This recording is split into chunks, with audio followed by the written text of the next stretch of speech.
go first. Yeah, I was gonna say not everyone at once. Yeah, I'll go first because I'm not going to be here too long. But what's up, y'all? It's Kyla T, a frequent visitor over here on this side of the internet. And I have my own channel where I do video essays and just random little bits about, other stuff. Currently, I'm doing my first time watch of the Amazing Digital Circus. So that's fun. If you find that interesting, you can join me over there. Hell yeah, love to hear that. Love to hear that. Who else? By the way, I'm gonna adjust something real quick here. Is it on the screen? Let me see if that works. Let me see if that works. Is that a little better? No, it's not even visible. Is it? Yep, no, it's all vanished now. It's all gone. Okay, let me try this again. Oh, no, it's there. Perfect. Excellent. Cool. I just moved the chat slightly because it might be a little easier to see on screen. Oh, Okay. Who else wants to go next? We I have can like go. multiple guests that you all can. Yeah, is that okay? Yeah, Lucy, go ahead. Lucy Haze. I do a whole variety of things from gaming, uh, doing art to war journalism and covering the news. So I have a very wide pool of things that I do on my platform, you could say. Yeah. Thankfully, this will be a lot less intense than war journalism. Hopefully, ideally. Yeah. Although that being said, media, Supergirl can be intense, but I'm not sure how intense it can get. The night is young. We might hear bombs flying off in the background. That is horrifying of a possibility, but okay. It's a terrifying prospect. Yeah. Oh my goodness. Who wants to go next? First come, first serve. Yeah, I can go next. Hell yeah, Lizzie, go. Hi, Lizzie Rose Oliver. I'm a voice actress, occasional creator on my channel, though I'm trying to get stuff off the ground. And you have definitely heard my voice on more than a few videos over on this channel on Anthony's. So, yeah, Basically, since the beginning, you and Kyle have been showing up to these things like since the near start of it. right? Which is great. Crazy. God, time goes so fast, it's ridiculous. Hmm. My son's Oh my almost God. old enough to start walking now. It's insane. Ah! Almost.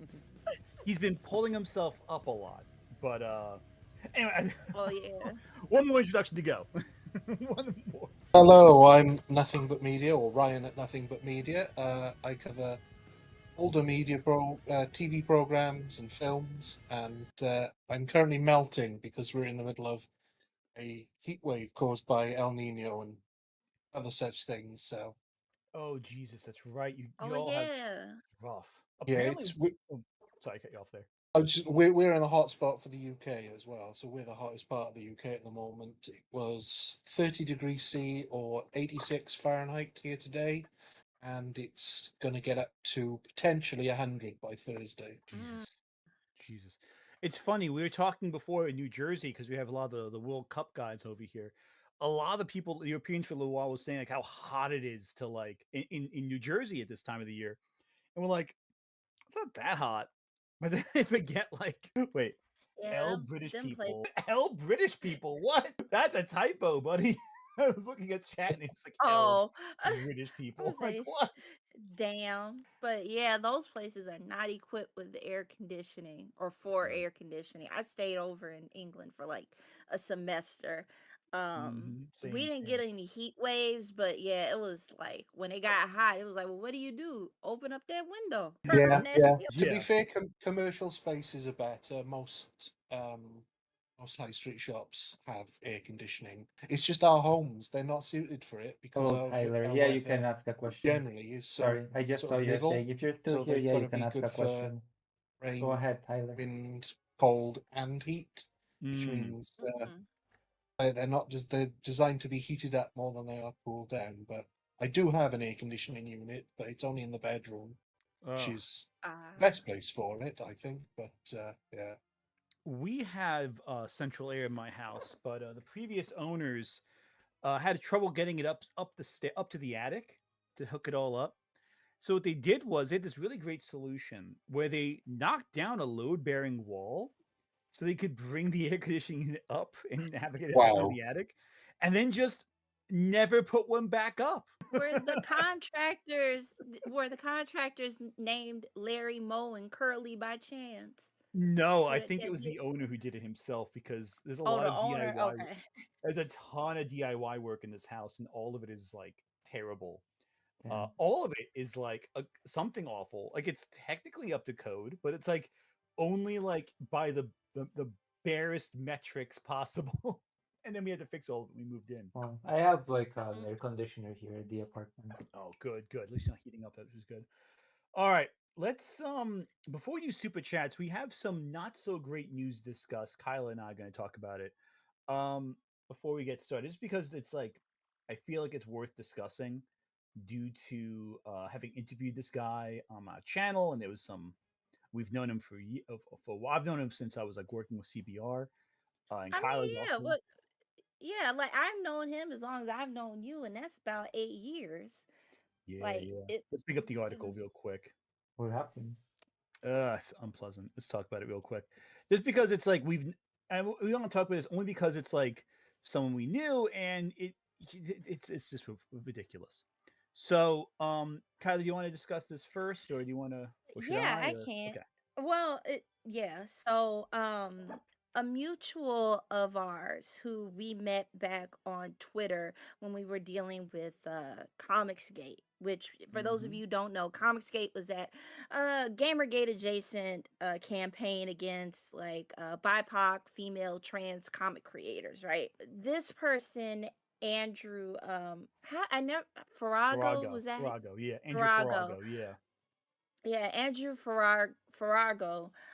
He was recently arrested for doing exactly, well, allegedly. Let me say Yeah, allegedly because allegedly, but we don't have any charges pressed yet. But the police arrested him on accounts of invasion of privacy mm-hmm. for doing what that title said. I worry about YouTube's censorship if I say it out loud, which is why Yeah, I'm not yeah, saying anything. voyeuristic, an invasion of privacy. You Yes. can read. I have the article on screen. You can read it. You've seen what it says. It Yeah. was a birthday party, and he put a cell phone in the bathroom to film people as Mhm. they're in there. And Oh, we Yeah. feel obligated to talk about this only because, like, I've interviewed Andrew before. He's in one of my older videos, and like we've this is like really like just shocking. Like Yeah. Kyla found the article. I don't know how you found it. How did you find this article exactly? I have So another friend of ours showed us a different article, but it was behind a paywall. So all mm, I did was I looked up the area because that's another thing. This is a very like small story comparatively mm-hmm, to other bigger news and you know yeah, um but I looked that up and I found one without the paywall. And yeah. I was like, what the hell? might sound like a And silly I question, but how did you know that it was this person referenced in the article? Because it's his same name, same location, and it says same he was a job. yeah. That's the thing too. He's like a curator at a major comic museum, San Francisco's Cartoon Art Museum. There we go. Yeah, he's like a major curator. He's written major books about comic book history as well. So it's like, Yeah, like he had one coming up.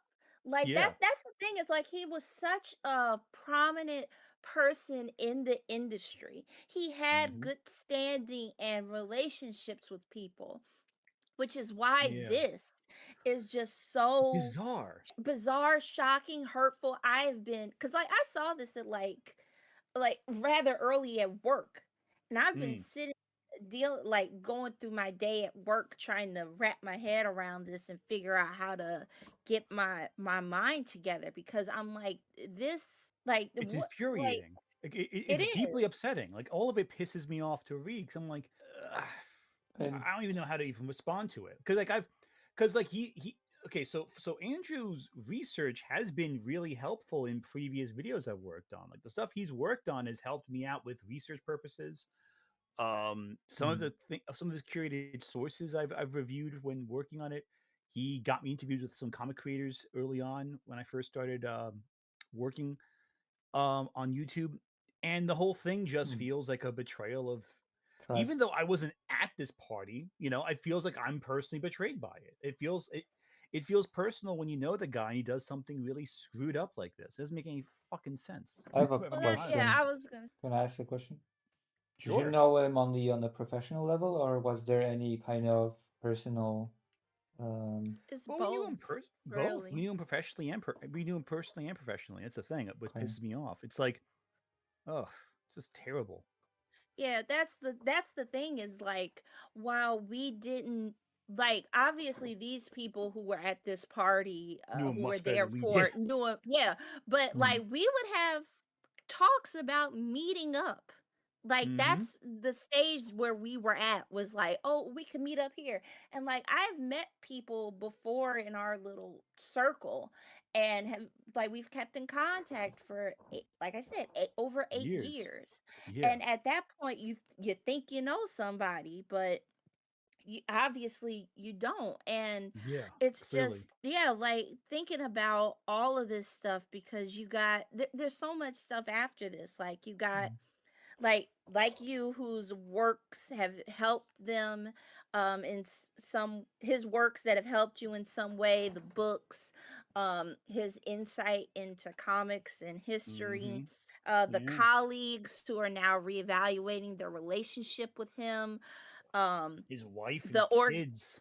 Oh God. yes, I was gonna say the It- wife, and please support her through this because yeah. It's a. like she's very I think she's more upset than letting on, but because it's one of those things of like I'm just gonna keep to myself, but show her Yeah. support where you can, um because Yeah. it sucks to have to get dragged into the mess of somebody that you thought you knew as well, Yeah. um and Yeah. like it just it sucks. And I wanted to be here to say something along with Ant where it was just like and I know he would agree is like Yeah.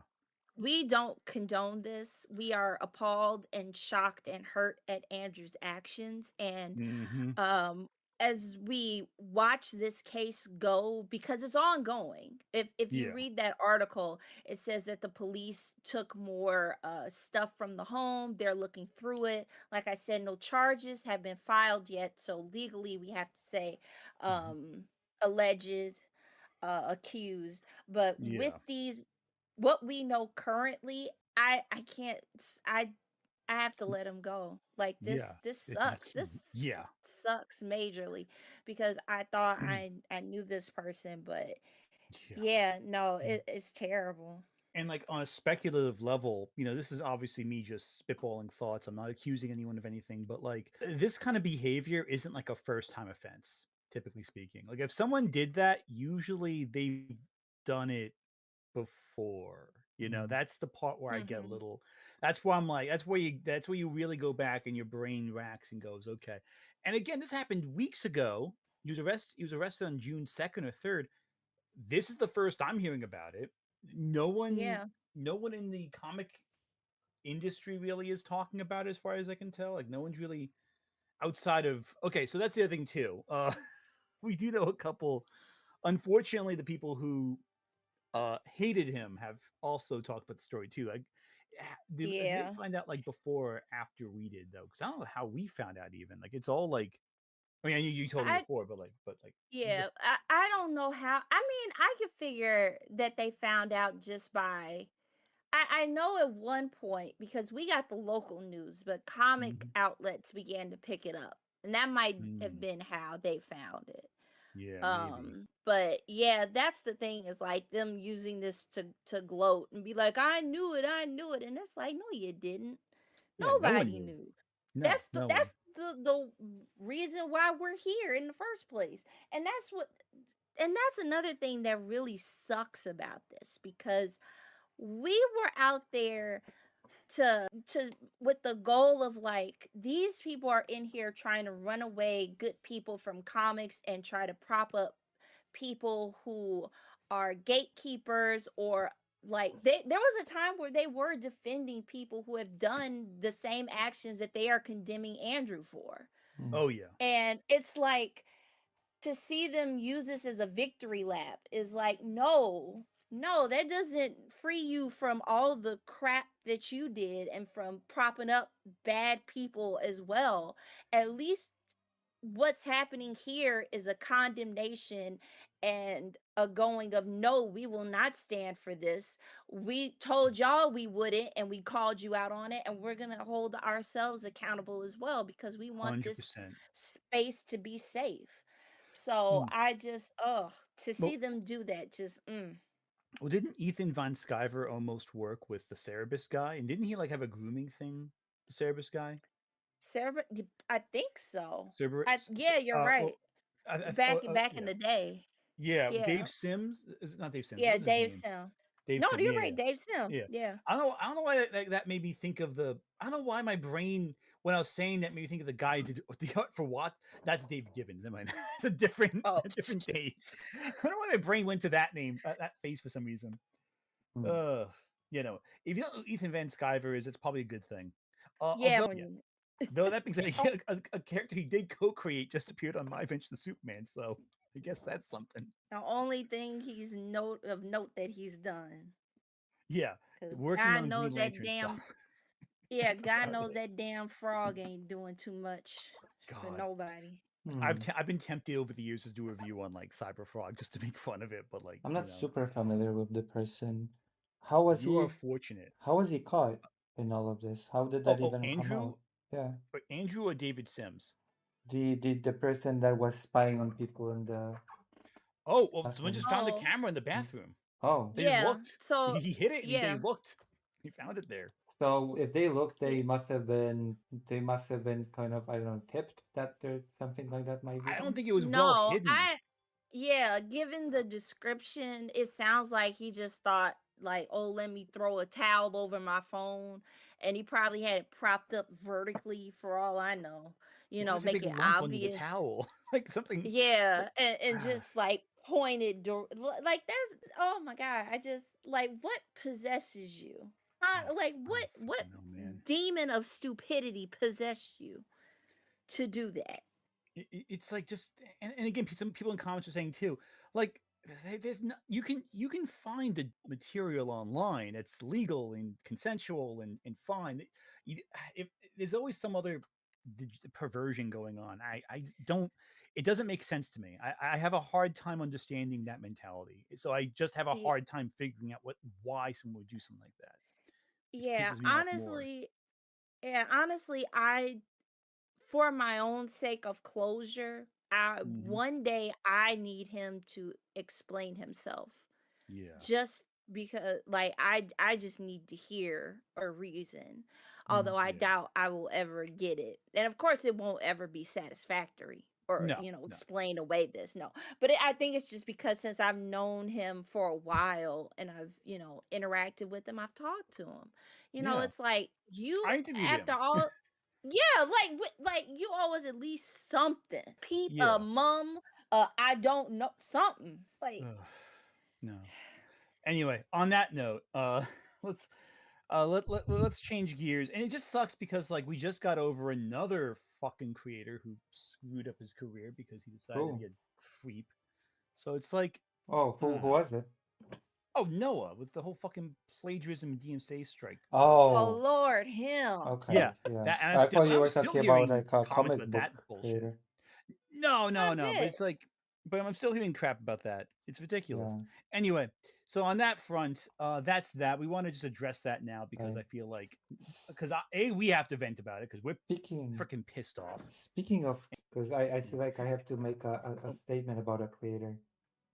well, let's. Oh, which creator? Uh, That's the question. a creator that has been very much crapped on for the longest time, but I kind of watched a video about him yesterday and I feel sorry a bit.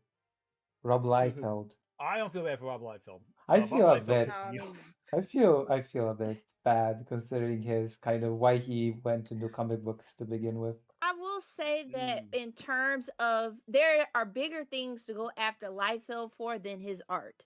If yeah, you truly want to find a reason on why you shouldn't, why Liefeld is kind of, there are reasons beyond his art. But yeah, I don't. yeah. Yeah, What but if you he dig kind of, deeper and he wanted to kind support of his dad that was very ill and stuff. Yeah, no, I can't. I freaking can't stand. Liefeld's problem is he just pisses me off a lot. Anyway, let's let some super chats play real quick.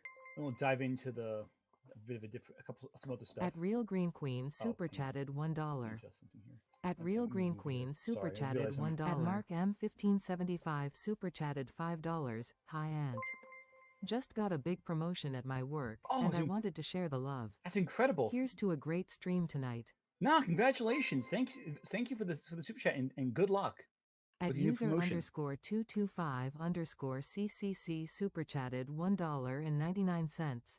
Ant, do you know any sandwich shops like Satrielli's? Any local deli should be fine. I'll be honest, your At local the man delis with are usually pretty Applin good. 7678 super chatted $5. About the grifters, just remember we do not need perfect victims. At Nick Wolf 3885 super chatted $5 behavior. Even Honest Trailers says Supergirl will get decent reviews but underperform at the box office. At Nick Wolf not as performative negativity is super chatted $5. Even Yeah. Honest Trailers says Supergirl will get decent reviews but underperform at the box office. Not as performative negativity as grifters, but still. Yeah, no. So I have some. There was some overlap there. I'm sorry about that. Yeah. So Supergirl with reviews. Let's talk about that for a second. Yeah. So let's take a look at that real quick. There's a few things about Supergirl I want to talk about up front. Um, does anyone have some thoughts about? Actually, let me bring up real quick. So the projections right now. Uh, there's been some negative press about Supergirl. Oh no, the Supergirl coming in. At Rafantes Lusadio ASMR super chatted $10. Supergirl looks like the movie I wanted for Captain Marvel. Yeah. Space adventures instead of stuck on Earth. I agree. Agreed. 100%. So Forbes is reporting, and a lot of other outlets reporting too, that it looks like projections for Supergirl are slipping. Which isn't too surprising. And I'll be honest with you. Supergirl now a big thing is Deadline reported $100 million promo partner campaign. This means that DC got about $100 million from promotions with Supergirl already. At But Andrew Brown 9981 super chatted $5. A key difference between Ethan Van Sciver and Frank Miller is that Frank Miller regrets Holy Terror. you know what? I'm glad Frank Miller regrets that book because that book is heinous. That book is Well, garbage. Frank Yeah. Miller, who should also regret All Stars Batman and Robin. Yeah, no. Also, Batman and Robin's also pretty heinous too. Yeah. So Character assassination. so a lot of social media reactions saying Supergirl sounds all right, fine. I think the big issue is the story they chose to faithfully adapt. To be honest with you, a lot of people love Supergirl Woman of Tomorrow. I never really got the hype for it. I always thought Tom King is very overrated as a writer, and Supergirl Woman of Tomorrow is a good vantage point into Supergirl, but it's not the best story about her. Like it gives a good introduction to her, which is fine, but it is very much like I think a lesser Supergirl story, and it also I the main think character the main villain Krem sucks. I'll be blunt in the comic too. that's Yeah, I feel like sometimes a yeah. I lesser think story can be elevated if done right. Mm. yeah. I want to say I think that might be why they picked it because it was such a better entry point.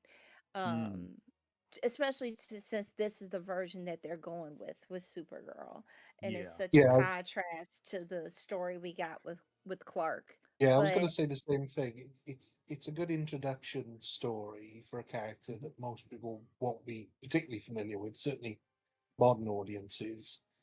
But yeah, Mm. I think yeah, if you're adapting that and you know that the weakness is the villain, then make the villain better. Yeah, Also, I don't. I will be honest. There's some creative choices about Supergirl I'm a little iffy on. The adaptation chosen specifically is that big one.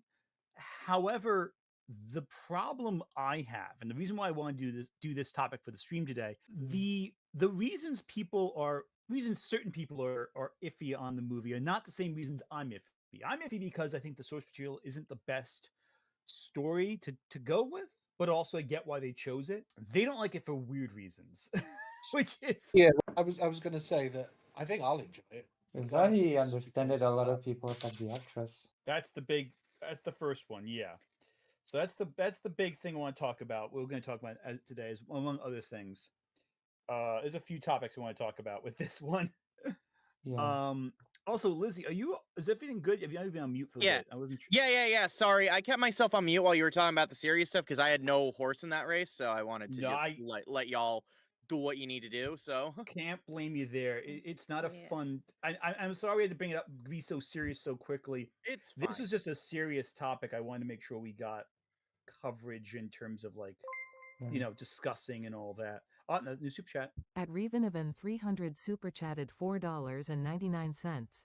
There's a post I saw saying a billion-dollar opportunity was fumbled and attached to it was an AI image of Sydney Sweeney in a Supergirl suit.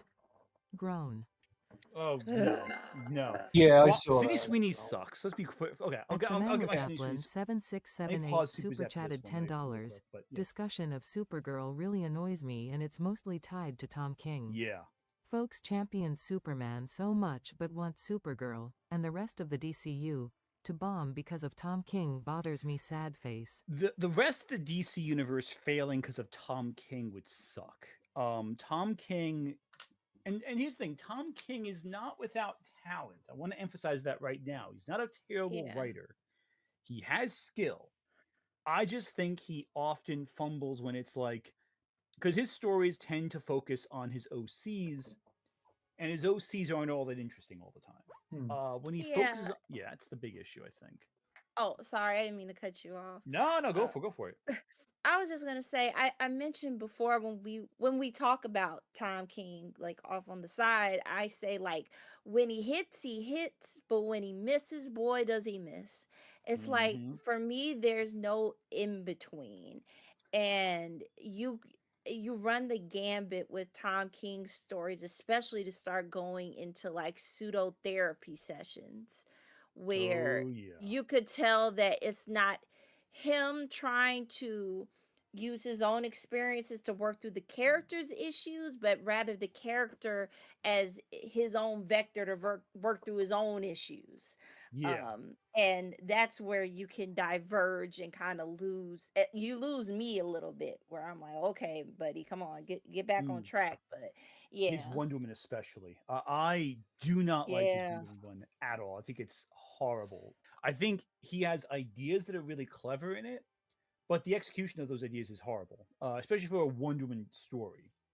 I also I know his stories with Dick Grayson, where he's Grayson. They aren't Mm, bad, but I don't like that creative approach to the character. I don't like the good secret old agent. Rick. Well, no, that's different. That's different. That's Oh Rick. no, That's that's it's Grayson. Rick.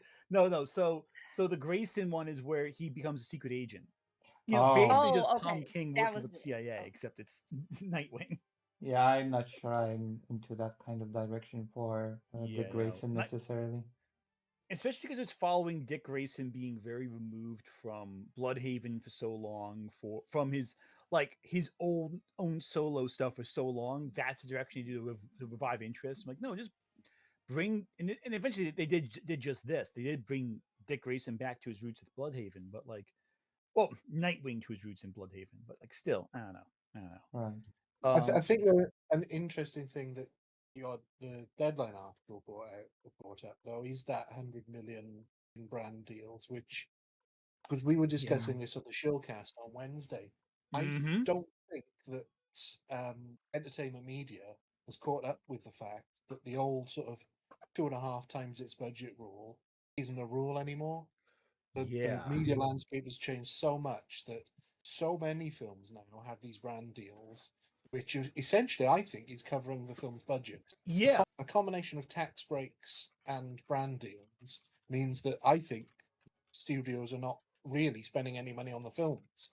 Certainly Mm. when they're under 200 million, because I know The Mandalorian and Grogu, for example, had a $40 million tax break from filming in the UK and infinite amount of brand deals on that. So I think really just to sort of cut off the talk about box office, Mm. yeah. I think that the landscape has changed completely, and I think people really shouldn't view box office as a metric anymore. Mm. Yeah. Well, I'm going to bring this article from Deadline from last year with Fantastic Four specifically. Fantastic Four had a massive marketing push as well. Little Caesars, Zillow, Pop Tarts, all of that, all of them paid to have access to these characters. You know? And I think what people don't realize is that streaming has changed the landscape in ways that we didn't even consider. People are not Yeah. watching traditional TV as much anymore, so Right. Yeah. advertising on TV isn't as lucrative for the TV channels. So these companies now, they're doing these brand deals rather than traditional TV spending money on traditional TV advertising, as well as Mm-hmm. obviously the amount of money that they make from the premium streaming before it goes free. 100%. So 100%. And like you look at it too from the perspective of like a Master of the Universe recently, right? They just announced they're going to do a sequel to it, or are planning on doing a sequel to it, even though it bombed in the box office. Mm, They don't do that unless it's a lucrative IP. mm. exactly. Yeah, let me get it up real quick. Masters of the Universe sequel, and Well, it's yeah, like and there was a lot of talk about that film, how that Amazon okay, didn't so seem to this care if it was a box office success. okay, So so they okay, I'm looking right now. It hasn't been confirmed to get a sequel, but it is analysts are saying there are discussions of it that are serious I for can a see them sequel. doing it Yeah, I can see them and replacing Jared buckling Leto. down. Yeah, I can see him I getting was rid of gonna Jared Oh say, Leto. yeah. look. I'm gonna, in terms of Jared Leto as Skeletor, I'm gonna put on a tinfoil hat real quick because I saw the movie. That was Uh-huh. not him. That was not him doing the voice acting. You can't convince me that was him. And I I still have to see it. I want to see it. It looks fun. It looks it like it's is. really It fun. is. it Look, is look, fun. Ant. I am convinced that an uncredited voice actor dubbed over him because one, I can he's see not that. listed. Leto's not listed in the voice acting credits, just the on camera credits. So that would suggest that he was Oh, only There's doing the a body new. act. And two, the voice acting was actually good. So I don't think it was him. It was charming, funny. The character was kind of charismatic. These are concepts Leto as an actor scoffs at. So I don't I've think it was never him. seen Leto be charming in anything, so I believe you Exactly. fully. I am like there's going to be I that's my tinfoil hat theory because as I was watching the movie there was just a point where I was just like this is not fucking Jared Leto. I refuse to I refuse to believe it is because I this is actually a good voice performance and Yeah, I I, it sounded I nothing like him. well, did you I see know the? for Oh, sorry, I cut you off there. Sorry, Ryan. I was You just go gonna first. say I know for 100% it wasn't, but I do wish they'd got Frank Langella to come in and do the voice. Oh, if Frank Langella came back, well, he's much older now, but even still, I would love to hear that because he's so good. He was so hammy as Skeletor originally. And he loved it. He loved You doing it. mean It's the one of Yeah, his Skeletor favorite from the roles. 80s? yeah, the '80s Yeah. movie. Yeah, The yeah, the '80s Right. live action. He Skeletor? he raves over his making of that film. Yeah. It's one of the funniest things he ever did, according to him. It's It's brilliant. amazing. I It's mean, that amazing is a too good because voice. he's played so many good villains. Frank Langella. And I mean, and we're talking about the live action Skeletor, not the animated voice for Skeletor. Um, but even still, like he's played Dracula, and that's his favorite role, Skeletor. I love that. Right. It's like funny I just think speaking from an acting perspective. Sometimes the weirdest roles end up being some of your favorites. Just Hmm. I can tell you that just from pure experiences. Like some of the roles that I think back on fondly is just the weirdest shit. So I kind I of relate. It I was love also a that though. reoccurring role, so I guess that's a factor. That too. That too. I mean, we look at like all the recently, like some of the best roles in film have been villains again, and I love that. Like again, like I don't think there'd be a fourth Sonic the Hedgehog movie without Jim Carrey being in those first three. I Right. I, Probably I know not. the I know obviously Sonic is a massive brand, but like Jim Carrey does anchor that movie in a way with his Eggman role. That's so. Yeah. And Mhm. you look at the Mario movie; those movies aren't nearly half as enjoyable as they are without Jack Black. Actually, in fairness, debatably half as fun because those movies. actually you just brought up a good thing. So one thing I was gonna say was that these guys are focusing on box office because they want to relive the glory days of banging on the Brie Larson is Miss Sandra's uh drum. Oh But yeah. yeah, but the thing is that they're gonna try to compare Supergirl with the new Mario movie. I bet money that's what they're gonna do. They're gonna try to compare that box office with the Mario box office because Brie Larson was Rosalina in that. Mm. So, but that whole thing to me is like they just want that to happen again. So here they are just going for it, but it's not working how it used to because other people have caught on. Like it's been years for this, and I think after they saw how, when I say they, I mean the general public saw how these people reacted with Superman, they're like, "Oh, I know you're full of it now, Hmm. so I'm just gonna like ignore I'm gonna Hmm. ignore you." Yeah. And like Like, the thing also is with all of it is that the big, unfortunately, where the hype machine works, another two other movies have kind of stolen all of the attention off of Supergirl, justifiably so, might I add. Hmm. But there's if there's two movies before Supergirl, and there's two movies after Supergirl that have taken all the attention away from this film. And it's a kind of a shame because it's been caught in the middle of the hype machine of two other big machines enacting itself. Prior to Supergirl, two movies came out that I think have completely changed the game in terms of discussion currently right now in Hollywood. And Hmm. all I need to do to say which film it is bring up one image and you'll know scary exactly movie. which one. No, thank God.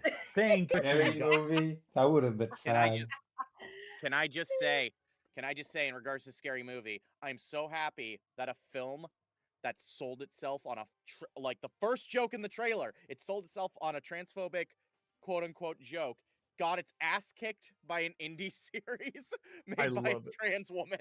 I love that. Oh yeah, Digital Circus completely wiped the floor with Scary Movie. Well, to an extent, Scary Movie did make a lot of money. That's the thing. It was successful at the box office. That being said, though, no one's talking about it now, which is great. I love that. Mm. But the real hit is this one right here. This is the big hit of the years currently. Obsession, followed Mhm. closely Oh. by Backrooms. Hmm. Right. These have completely, and I don't think anyone so far has reckoned with the fact that these are complete game changers in Hollywood. These are super. I mean, they're horror movies made by people under the age of 26, roughly, Hmm. which had tiny budgets by comparison to all the other films, and are outgrossing like friggin' Star Wars. You know, it's In a way, I would say yes, they are game changers, but I don't think long term that Hollywood is going to learn the right lessons from No. why they no, succeed. they're gonna learn the worst Uh, ones. They're gonna take the yeah, worst because I've lessons from already it. Absolutely. seen They're stories. already I've already, searching Reddit yeah, for exactly. new horror film ideas to like bank off of the success of Backrooms when that's not why Backrooms was successful. Hey, And Lizzie, are we've you hyped for the Jeff the Killer movie they're gonna make? No, I'm really not, Ant. Thank you for asking. Oh boy. Fuck Rob off. Zombie's Jeff the Killer. Fuck off. Oh Lord. Oh, Rob Zombie's that's Jeff the Killer, guys. We're gonna and that's we've get a horror movie right there. we're gonna Shit. get Uwe Boll's The Rake coming up. Michael we've been Bay's here. gonna make a abandoned at Disney movie. But Zack's we've I got one for you. Zack Snyder's Russian sleep experiment. I hate Oh you. my God. And why do I keep helping you with channel stuff? Why do I keep contributing? Like, Hmm. Because you think I'm so cool. but we've Interesting. been here before, though. I mean, The silence we is telling me everything I need to know. Thank you, Lizzie. mhm. we've been here before, though, in the low budget horror movie Mm. made by kids sort of area when Oh Blair yeah, Witch Hmm. Blair Witch, and and look what's coming out next year. More Blair Witch. yeah, Huh? Because oh yeah, you didn't see this? They just made they were just doing promotional stuff. One second, Blair Witch Uh-uh. Project 2027. Yeah, they just released some new stuff for that. They did the whole thing. The witch Yeah, ain't right got here. nothing. Yeah, right here. This is the new promotion. Yeah. So next September. Oh, next year's September. It's gonna compete with Dooms, I guess, with Secret War. I guess it's versus Secret War. Place your bet. I'm sorry. I'm thinking, But ooh. I think another thing that's going to hurt Supergirl is Toy Story 5, which Yeah, that's going to destroy it. Yeah, 100%. But Interesting. also, don't forget, next month we got Odyssey and what I think is going to be the most financially successful film of the year in terms of box office, and I don't think it's going to be Yeah. close. I think Doomsday is going to trail behind this one. Is Brand New Day, Spider-Man. Oh, true. yeah. Yeah. Yeah, Yeah. yeah, that's going to be the big hit. I think that's going to be the big hit.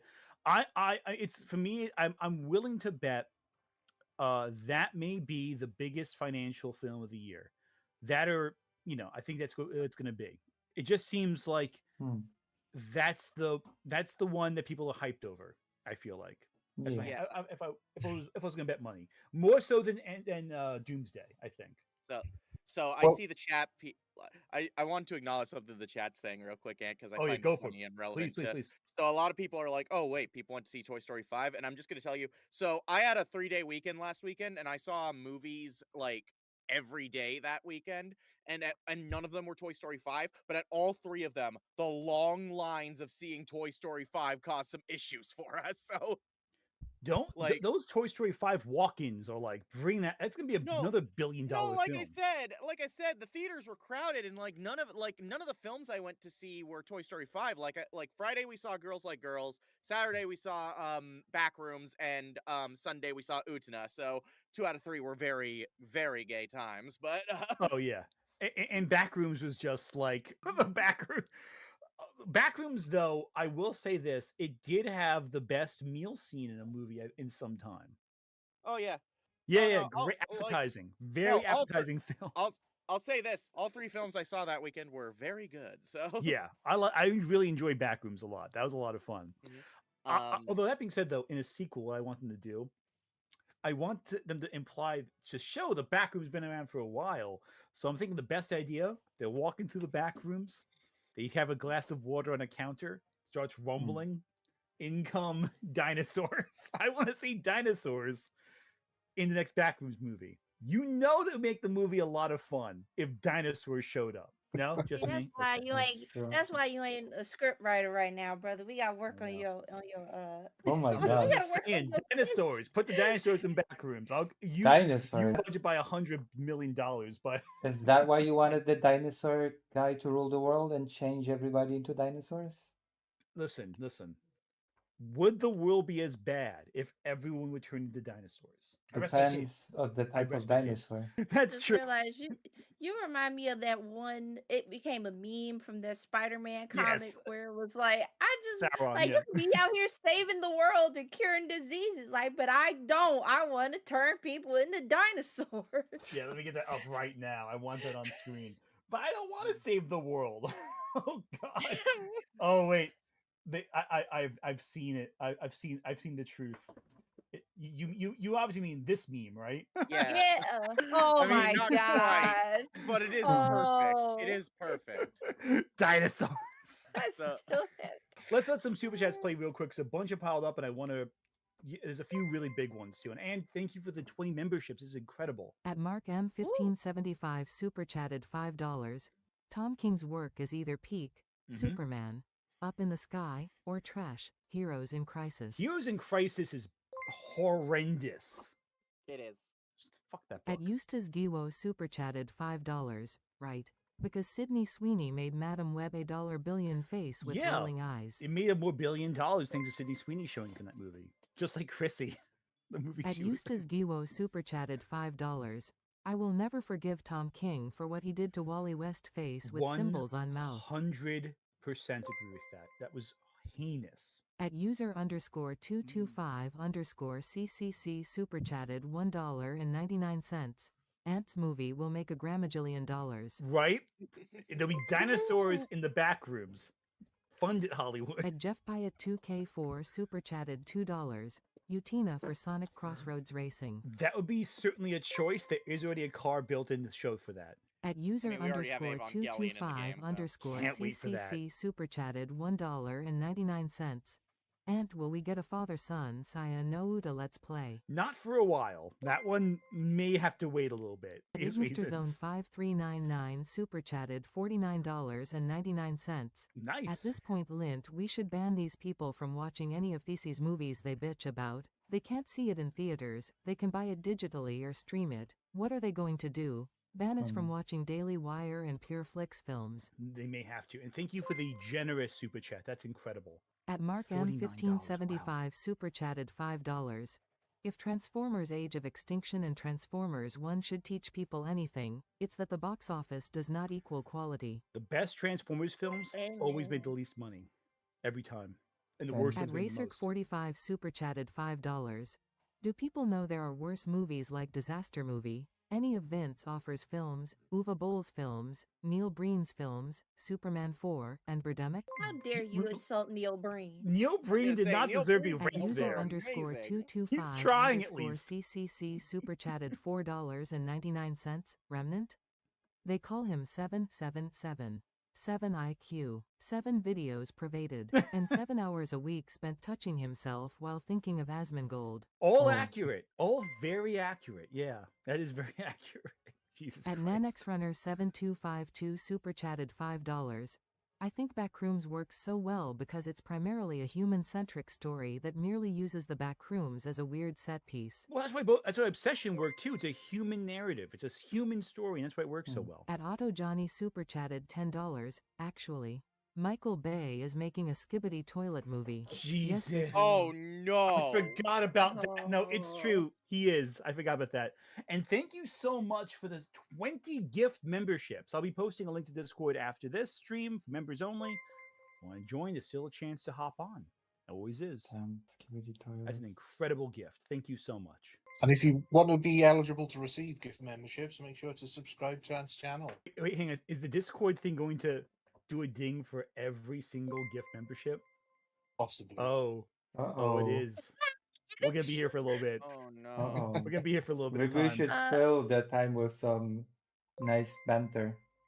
Yeah, so. Okay, Otto Johnny, how dare you remind us of the Skibbity toilet movie? Why? It's what are like they that gonna- psychic damage. That's the problem with a lot of these concepts. They're dead by the time. Oh, sorry, I cut you off there. Sorry, Lizzie. It's all good. I was just gonna say, if we're killing time, I can tell a funny story that happened while we went to see Girls Like Girls. Do tell. And how was the movie, by the way? Oh, it was good. I liked it a lot. It was very good. I appreciate that we're getting more queer stories that show kind of the more complex and, lack of a better word, uglier side of queer identity as well, and like the struggles we go through. So that's I No, like definitely. I want to see It's nice. Leviticus also. That looks But- fun. Or that. disturbing. Sorry. But anyway, Yeah. so we had like a group of people who were behind us who were kind of the worst. I don't know why they were seeing this movie. I think, but right before the movie started, like one of them pointed to Jordy and me, and we're like, "Oh my god, it's an actual lesbian couple," and I'm like. What audience did you think was gonna go see a fucking lesbian film made by At Olivia famously underscore Haley underscore purple Kyoko? underscore Jesus fairy Christ. super Oh, chatted hang on. $5. Super check up. Did Jesus you Christ. see Dead Domain video about Uwe Bawel anti-migrants movie? Yes, I did. An actual cannibal and the actual cannibal's in it too, apparently. Whose name eludes me. Oh, okay, I guess it's still going through the things. Okay, that's bizarre. Is that it? Oh, Army Hammer. Army Hammer, there we go. Yeah, Army Hammer in a UA Bowl film, and it's super right wing. Oh That's Jesus! the final destination for all canceled celebrities. Weird right wing movies made by UA Bowl. I don't know how they got Ben Oh. Kingsley one of those. He needs a pool. He was I like, I don't think need he kn- another pool for my house. Yeah, he just shows up in a UA Bowl movie in one of them.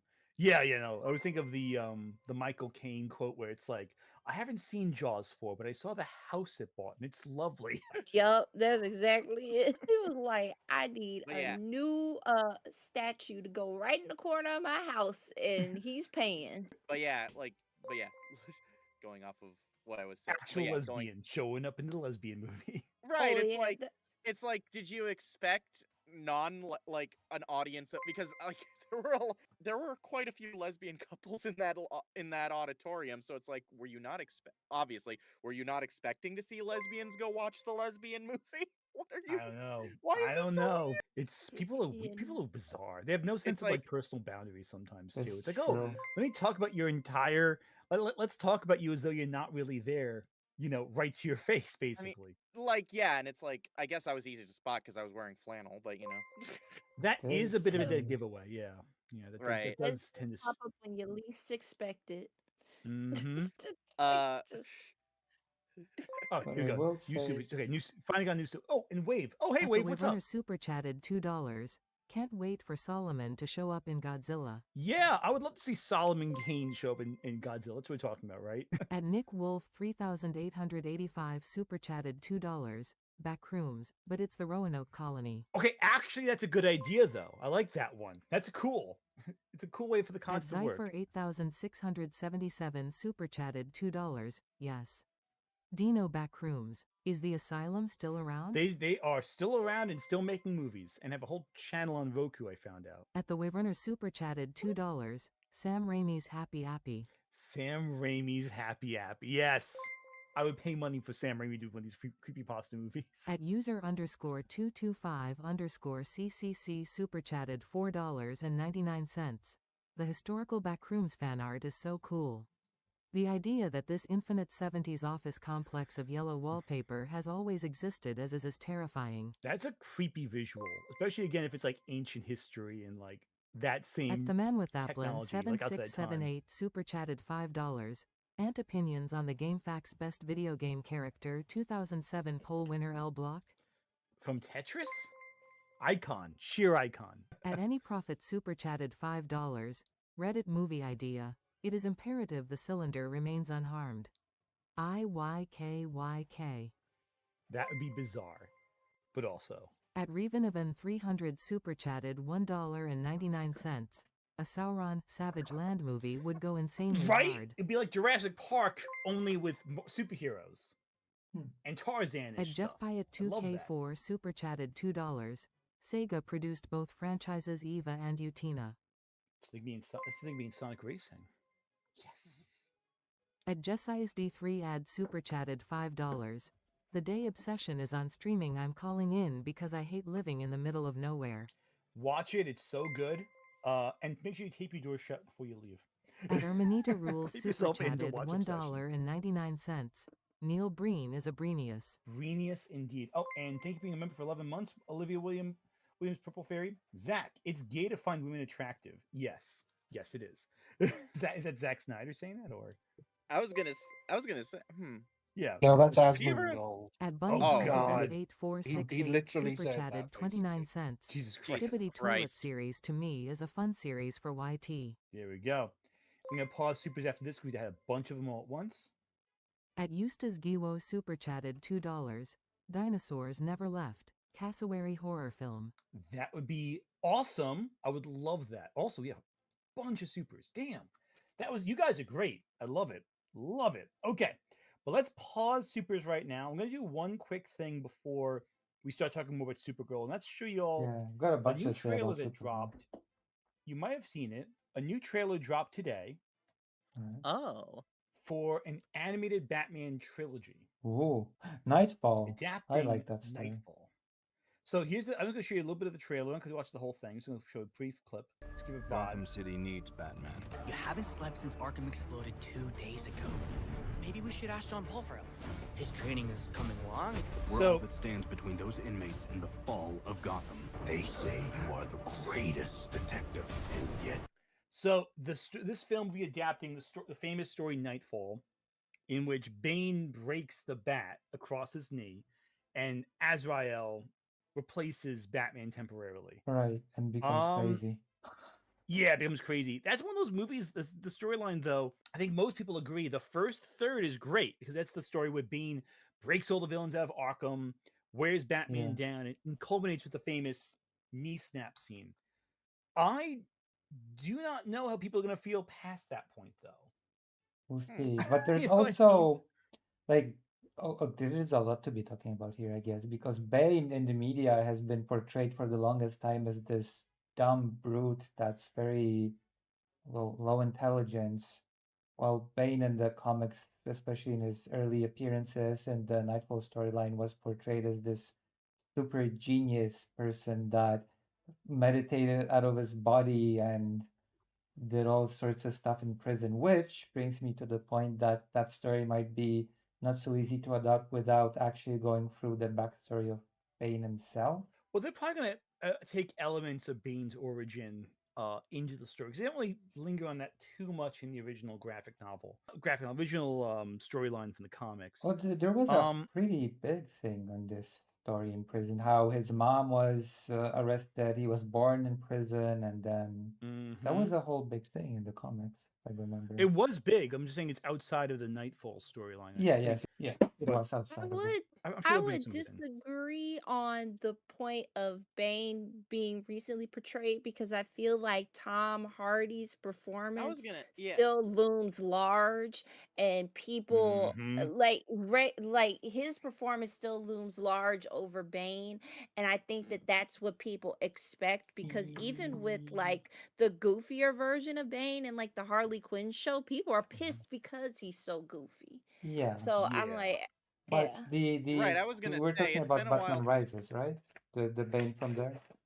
The Dark Knight Rises, yeah, but that's like the yeah, like I was gonna say, it's been a while since there's been it's actually been quite a while since there's been a dumb brute Bane. Most interpretations, sans the Harley Quinn show and anyone kind of playing the character for laughs, generally portray him as far more intelligent because not only do you have Tom Hardy's interpretation in The Dark Knight Rises, you also have stuff like Arkham Origins, which absolutely kept a more intelligent Bane in mind, and that's kind of just been the norm lately, honestly. Yeah, the only other thing, and if you want to go beyond just that, you also got Young Justice, where Bane is very intelligent. I was just revisiting Young Justice recently, and he shows up pretty early, but like he's basically able to resist like freaking telepathic attacks, without any enhancements really. Like he's been presented more as a strategist, a drug kingpin. The comics have been emphasizing that also his cunning. Yeah, I mean that was his whole plan. He defeated Batman because of the strategy of it, not because of his muscles. No, he's a powerful figure, but he's also an intelligent one, and I think that's so instrumental. Bane is a really good villain, and I'm excited to see what they do with him here. I mean, it's gonna be the story for Nightfall, but also the animation too looks incredible. Like it looks really good. How they've gotten it all set up, and they have a lot of different characters here. You got Riddler, you got. Because I feel like it's kind of forgotten now, but also pretty important to the storyline where the henchman of Bane that he recruited in prison during his backstory. Yeah, no, there's some good stuff there. I think they're gonna be. I'm optimistic about this one. This one looks like a lot of fun. But I just want to share that real quick before we move on to the main attraction of the night. I was gonna say we've been here for over an hour, Ant. I know. I've been trying to delay it. I got a few thoughts about. Let's talk about Jester Bell. Is this the main attraction? This is one of them. Ooh, tomato. This will be okay. So we haven't done a Jester Bell reaction in some time. Jester Bell, for those who forget, I'm sure she'll introduce herself as female Photo Baggins in the first 5 seconds of this video, as she is wont to do. She is a grifter who actually used to work for a Batman comic book website. She and I have similar origins in that we both worked in comic journalism before coming onto YouTube. Interesting. Can I say my favorite stupid thing about Jester Bell that I found out a while ago? So I think I know what you're gonna say, yeah, but go for it. She talks shit about Hollywood all the time. She talks shit about how movie filmmakers, they don't know what the fuck they're doing, and how she's so much smarter than them. But at the same time, submits fucking audition tapes for the upcoming Hunger Games movie. Girl! What? Love it. Oh yeah. Girl, you can't talk shit about the film industry as much as you do and how fucking woke they are, and then say, "Oh, can I also have have movie role, please?" Ooh woo. Exactly. How you gonna talk shit from outside the club when you can't even get in? Well, her sister is in the club, but it's what club is the question. Her sister was, I think at one point might still be the social media manager for the Daily Wire. Oh God. Which that should tell you everything right there. Well, and I think we can all agree anything that Hollywood's put out recently doesn't even compare the Pendragon cycle. Oh yeah, the Pendragon cycle is certainly unlike anything being made in Hollywood today. That is I definitely don't disagree with you on that one. But But yeah, also, like no, sorry, oh go for it. sorry, I didn't mean to interrupt. No, go for it. I was gonna say, look, I'm not gonna say you can't talk shit about the industry and not have a career within it. I know plenty of folks in the voiceover industry who talk shit about certain companies and how little they pay. I've been there, but there's a difference between complaining about wanting better work conditions and complaining that your favorite IP's woke now. Yeah. Whatever that Exactly. even means at this point. And don't underestimate Jezebel in terms of her influence online. If you take a look at her subscriber count right now, What is it? 102,000. Hmm. She also has a silver play button now. This is Just think sad. about that. Just think about that. Can She and I have both in the last year grown substantially in terms of since I covered her, we have both grown, I think, by at least a few dozen thousand subscribers. Hmm. I thankfully more so than she has, but still, like she has an audience and a I- loyal one too.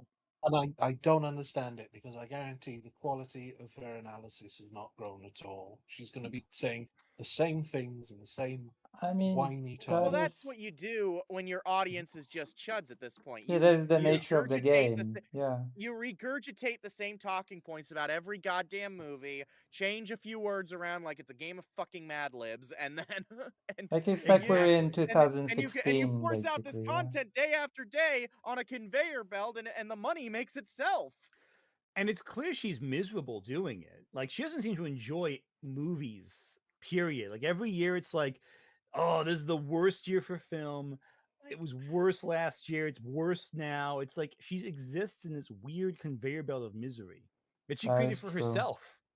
Well, Supergirl, we kind of should remember that it didn't even start with Supergirl. It kind of very weirdly started with Superman and people of the sphere crapping on the Mm. Superman movie as well.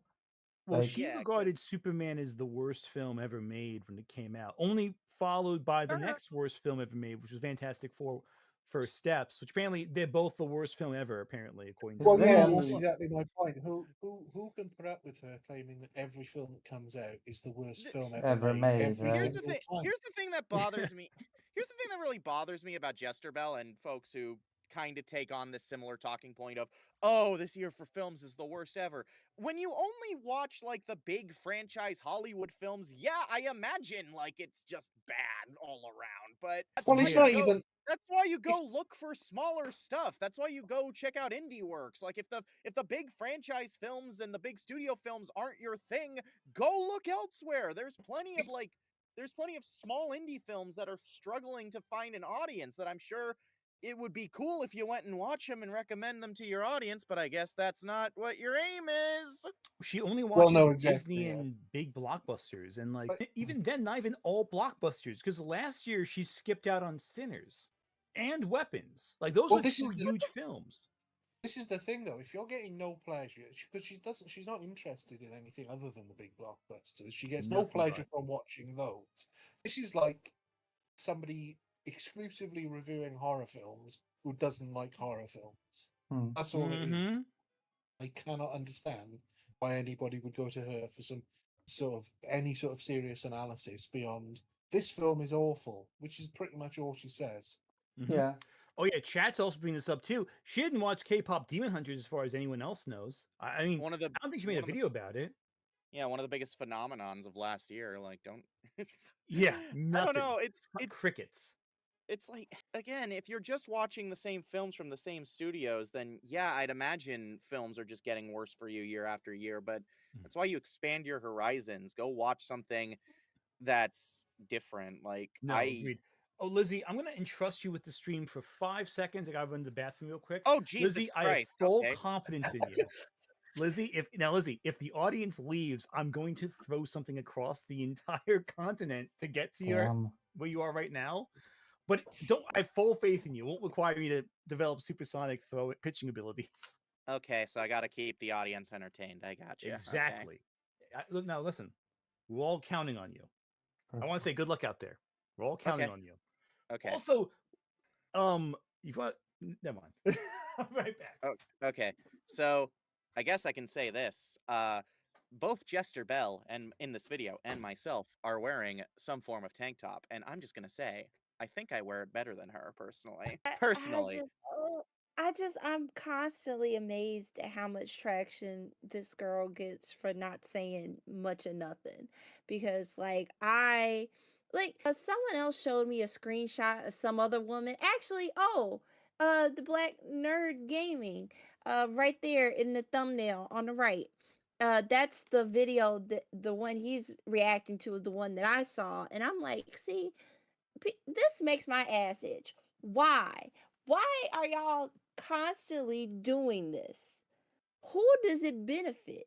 It can't benefit you that much in the long run to be pulling this nonsense. Like, I Well, can't imagine. I mean, it's been sort of well, working for people since 2016. from a business perspective, it works just fine for her, and obviously doing this is a money spinner for her. But I Mm. don't understand. I really don't understand the audience, because she's not particularly saying anything humorous or edgy or revolutionary. All she's saying is, this is the worst film I've seen since the last film I called the worst film I've ever seen, and I've had it with Hollywood. I'm going to stop watching Hollywood films until my next video next week, where I watch another Hollywood film and complain about it. Yeah, but I it mean, kind So we're on the of same people get topic. tired it scratches people's I'm back, by the quote way. unquote anti-woke itch, I guess. Yeah, like I get the audience and I get the money, but it's like for her, does this not like at some point, because I kind of view this through the lens of like how Alex Jones's mind deteriorated after decades of spewing stuff for a different audience that he started to believe his own nonsense. Yeah. Like, even if she is playing into this and knows that she's playing into us, at some point that kind of negativity and that distaste for just movies in general is going to seep in, and she won't know it until it's too late, and then she will just be angry at everything. And I'm like, this. is it worth it to start getting to that point? Well, The I mean, thing with like, her, which is I think different from some of the others, is that this is so performative that I don't think there's any amount of genuineness at all to it. I don't think she's got. I think she just walks away from it because it's so basic, it's so perfunctory. Her sort of talking points, it's the same things over and over again. So it's just playing the hits. So I really think that she's one of the few who can walk away with this and not have it affect every aspect of her life, because it's so exactly. bland. Well, Hmm. I mean, think of it like this way. Look at how it affects people's physicality, even too. Like the exhaustion of doing the same crap every year ages you. I mean, look, here's the quartering 15 years ago, and this is him a couple years ago. God Jesus damn. Christ. Same guy. That's what grifting does to you. It ages you prematurely, Like and he's war, not I much guess. older than he's not that much older than us too. Like how old is he right now? I think he's like maybe 40 at most, Yeah, maybe damn. younger. I don't even think he's that old. Damn. But but alcoholism and getting angry about Brie Larson every day for the last 10 years. That Is he ages you still too. angry Yeah. Like, at Brie Larson? oh, he has a whole shrine to hating her apparently. But he Like probably Chud's Chuds like just make hating Brie Larson their entire personality. Like I don't. yeah, and that's the other thing too. Like, and we're gonna get into this as we get into Jezebel's reaction and possibly more reactions after that. By the way, I guess before we Is start, yeah. yeah? No, you gonna say? No, I always just wanted to say that for me personally, Supergirl kind of hit a few points even before release that kind of, I guess, appealed to me from the Mm-hmm. Superman movie, because I liked Crypto the dog, even though a lot of right-wingers complain about him. Yes. Because he kind of acts like my dog. He pulls on the sleeve. He's kind of crazy and unpredictable. Well, my dog's a big dog, a German Shepherd big dog, but it's kind of still behaves very similarly to the Crypto dog from the movie. And I adore then, giant dogs. So you have me already sold there. yeah, so I kind of go to Ukraine to report on stuff. So I kind of leave my dog with family. And the last portion of Superman movie kind of appealed to me of her returning home to her dog. because I do that, and it kind of, it kind of Mhm. set me very positively towards the Supergirl movie right off the bat. If that makes sense. No, yeah, I'm excited for it. I want to see the. I think you know you have to go in with expectations set. It's not going to be a giant movie. It's going to be a smaller movie. Yeah, It's going to be like very. You have to go in knowing, okay, it's not going to be Superman. It's going to be a smaller story in that same setting. It's like going to see a Thor film. yeah. Your expectations are set to a certain degree. Anyway, we've been doing a lot of talking. Let's just get into it. Yeah, let's get to this. Let's start. Let's start with this. Okay. Lovely. Hello, everyone. Jester Bell, aka Female Frodo Baggins, is here, and Okay, as has yeah, been you can said, say that. You called it. Supergirl is gonna bomb. Yep. It was always gonna bomb. There was never enough interest in this film to do well, and it doesn't come as any kind of surprise. But what does kind of come as a surprise to me is just how much Millie Alcock herself has contributed to the complete Oh, here we disinterest go. in this film. Well, Yep. at least she's getting people to talk about it online. But from the beginning, my problem with this film was always James Gunn, and that James Gunn's hands are all over this film. James Gunn is not directing the movie or writing the movie. He I is was the gonna executive say producer. James Gunn is a producer. What are you talking about? Mm. Yeah, these guns are in the cabinet. He ain't got nothing Well, to do with this movie. Like, So, what He's we like, working doing? on another Superman movie. I Like, mean, I like Yeah, that's exactly. that's the thing. I like the Superman movie. Like for me, Superman kind of felt like Superman for the first time in a long time in that movie. but No, this is agreed. yeah.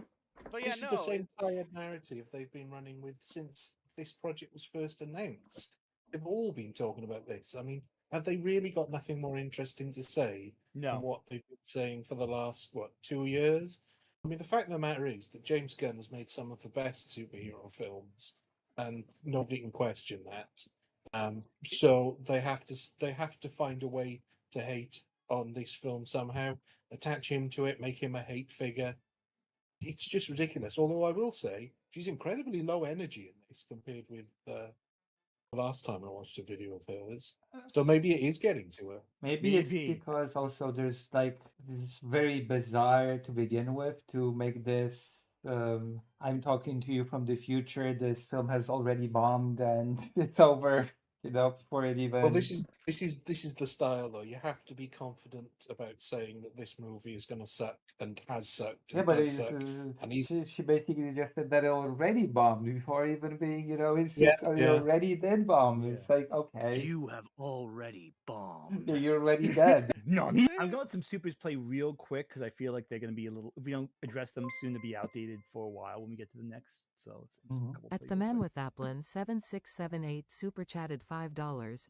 My friends are freaking out over this. They've wanted Azrael outside the comics for so long. That's in reference to. AHHHH. I'm glad the H's were in that chat.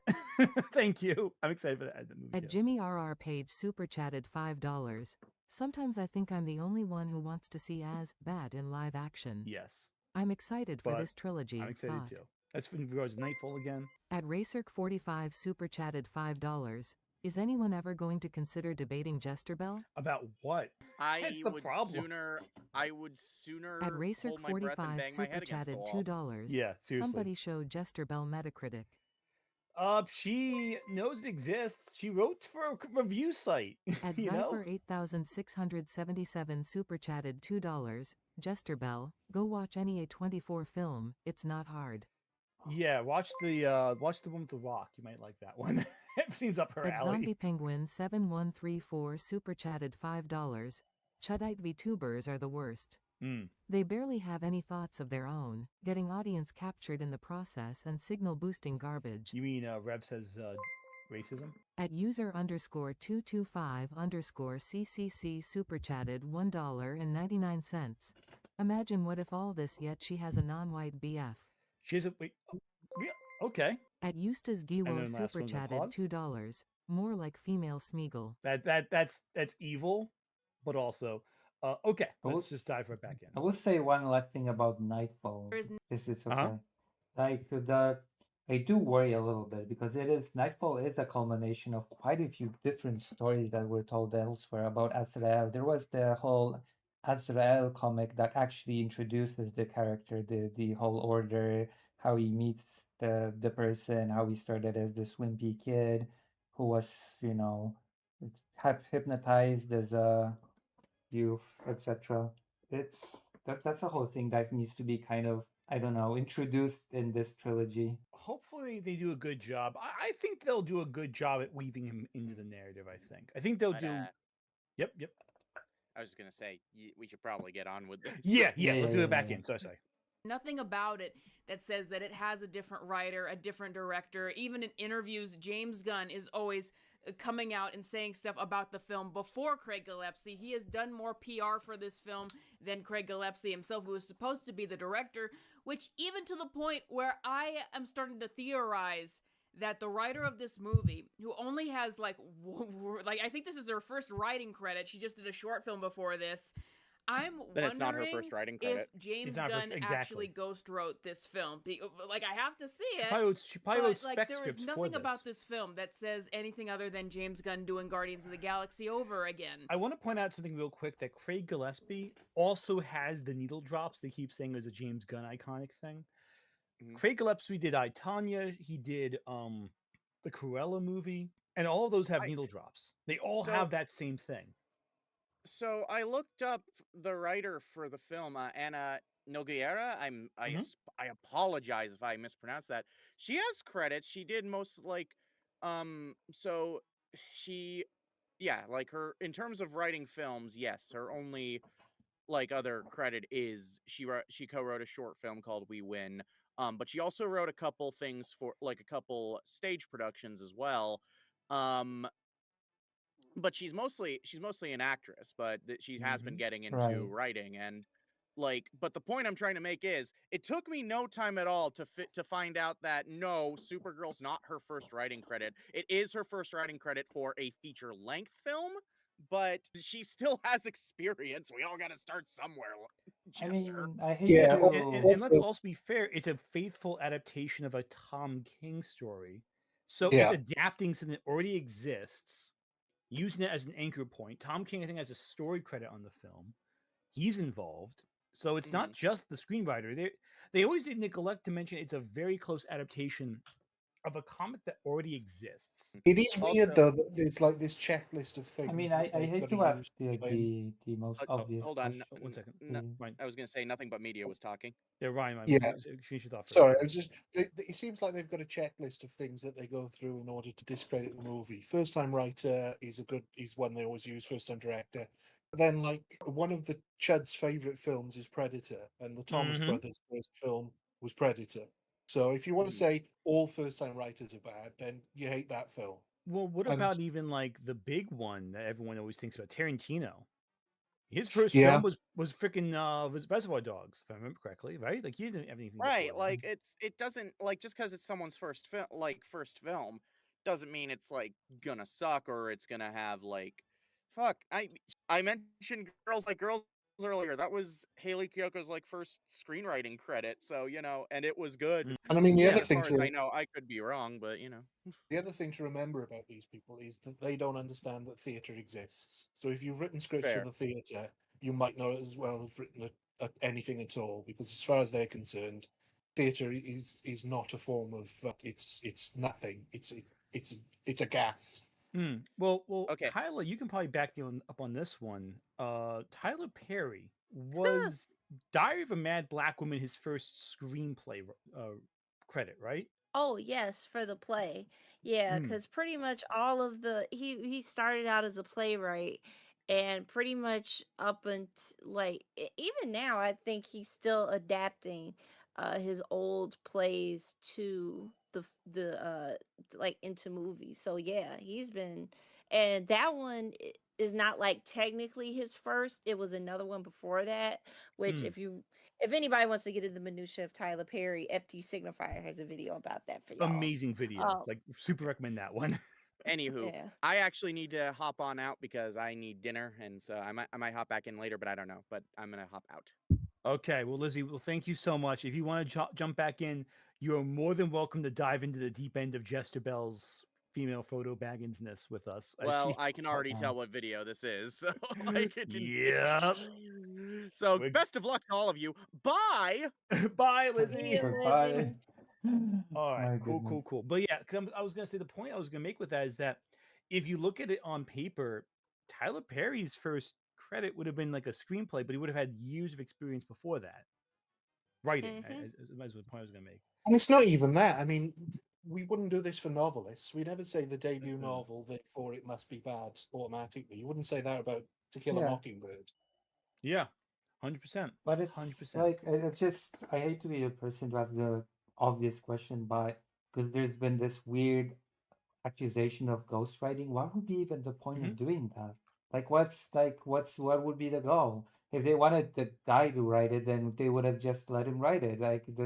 There's no point in you know what I mean? What would be the point of having someone ghostwrite the script? I think that's part of ego, because these guys really believe that they are influencing Hollywood, and so they think that if they've got the secret source, that this is actually a secret James Gunn film, then they've exposed Hollywood. I think But it's for what? it's a Like weird if they ego wanted thing. James Gunn to write it, they would have just let him write it, I think, you know? Yeah.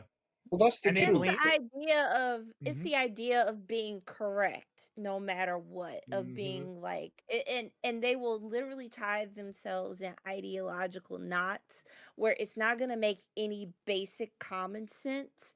You really have to like strain in order for it to make any kind of uh base sense at all, because they Exactly. will be mad if James Gunn actually wrote the movie, but they are mad that they cannot blame James Gunn for this movie, so they Right, try to find some indirect way to blame him because they are just right, mad at him Yeah. entirely. yeah. Because Yeah. he destroyed the Snyderverse, he destroyed Superman, he destroyed all this other crap. Yeah. They have to have a villain.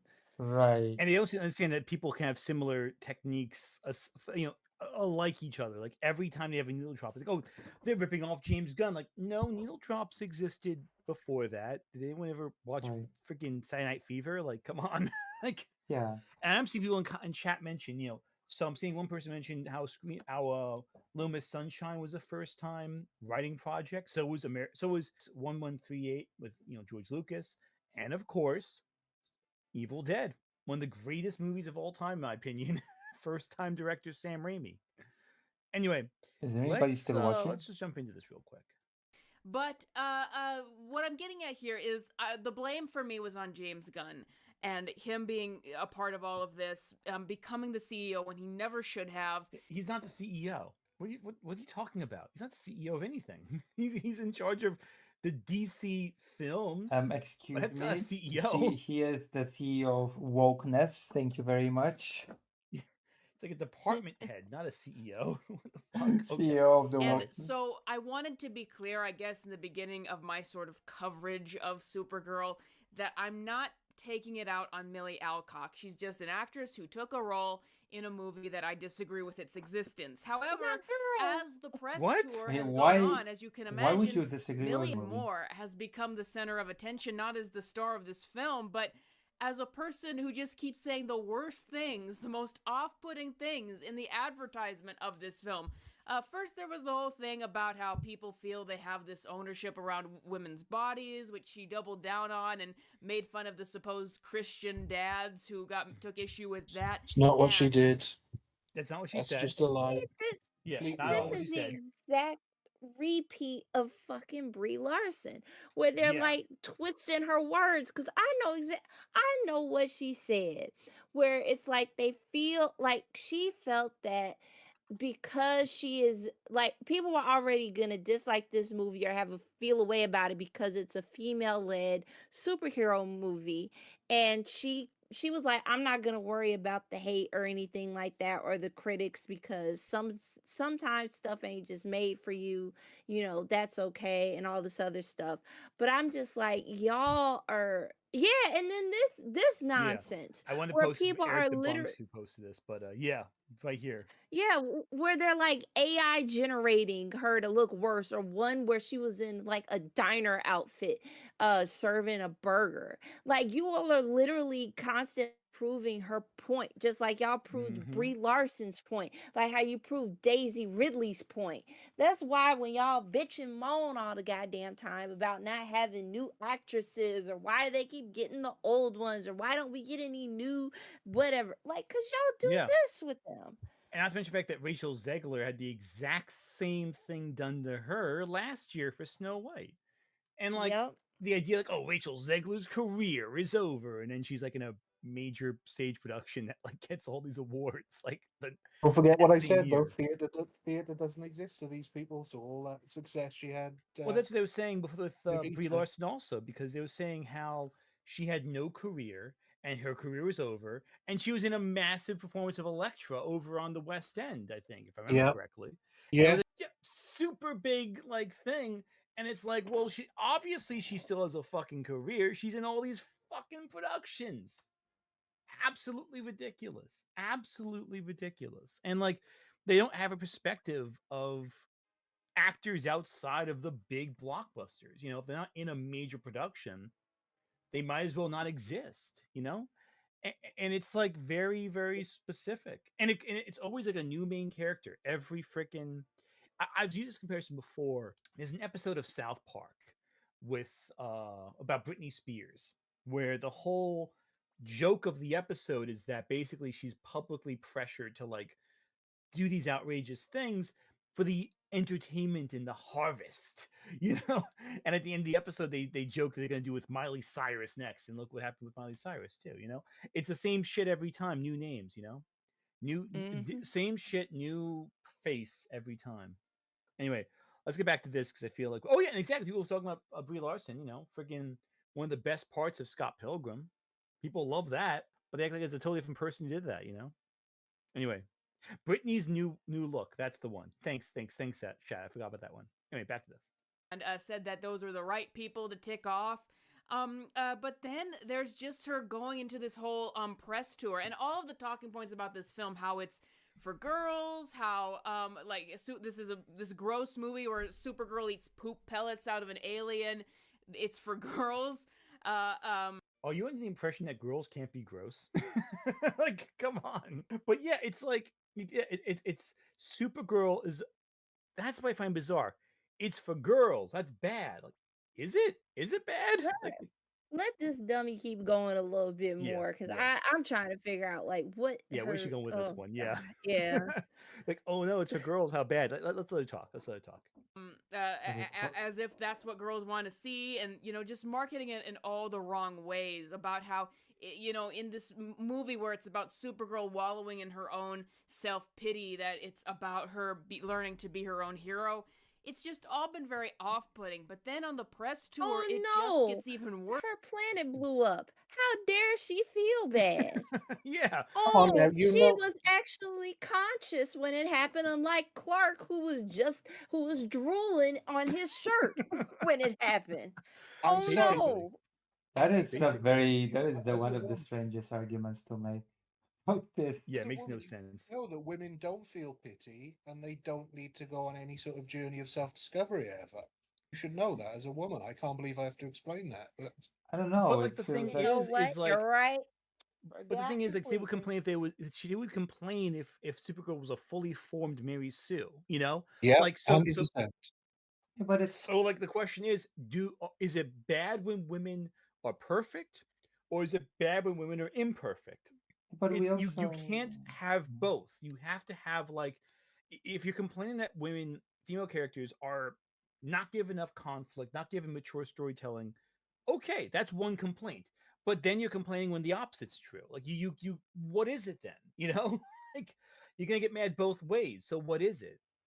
and You in know, this it's case inconsistent. it's so bizarre. We wouldn't do it for any other character. Imagine if people were like, "Oh, Magneto, you went through the Holocaust. Well, boo-hoo, cry me a river." Stop being such a Can you whiny imagine pansy that? about it. It's just kind of weird, you know? Yeah, that would be really fucked up if someone did that. But you know what? Yeah, yeah, it'd be Uh, fucking horrible. yeah, it Both kind of right on feels that one. like I know this scenario is made up with Supergirl, but it feels like an equivalence, you know? Yeah, well, the more fantastical than the real. I think the difference also is that, like, if it's like a real event, people have that cultural, like, oh, I know what I felt when I went through this, or oh, I know someone who experienced this and I could see firsthand from them. I don't think anyone's ever had their planet blow up on Earth. True, I but hope it's not, like because that would involve us having a planet get blown up. So it's like that kind of thing. I don't know. I don't know. It's bad when, yeah, exactly. It's bad when women is the problem. Anyway, yeah, back to but this. kind of it's Yeah. being able to, uh, I know again it's fiction, but it's kind of like the feeling of losing everybody you know, everybody you love. It's like that's Yeah. reliable, you know, Exactly. but, Exactly. relatable.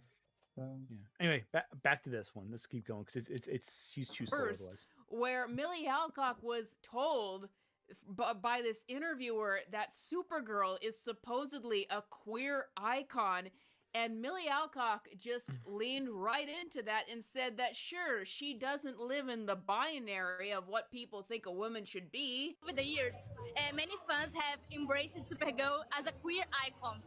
What do you think is about Kara that inspires that kind of connection? I think I played a few characters that might have a potential queer through line. I have many queer friends, so honestly, I'm kind of honored.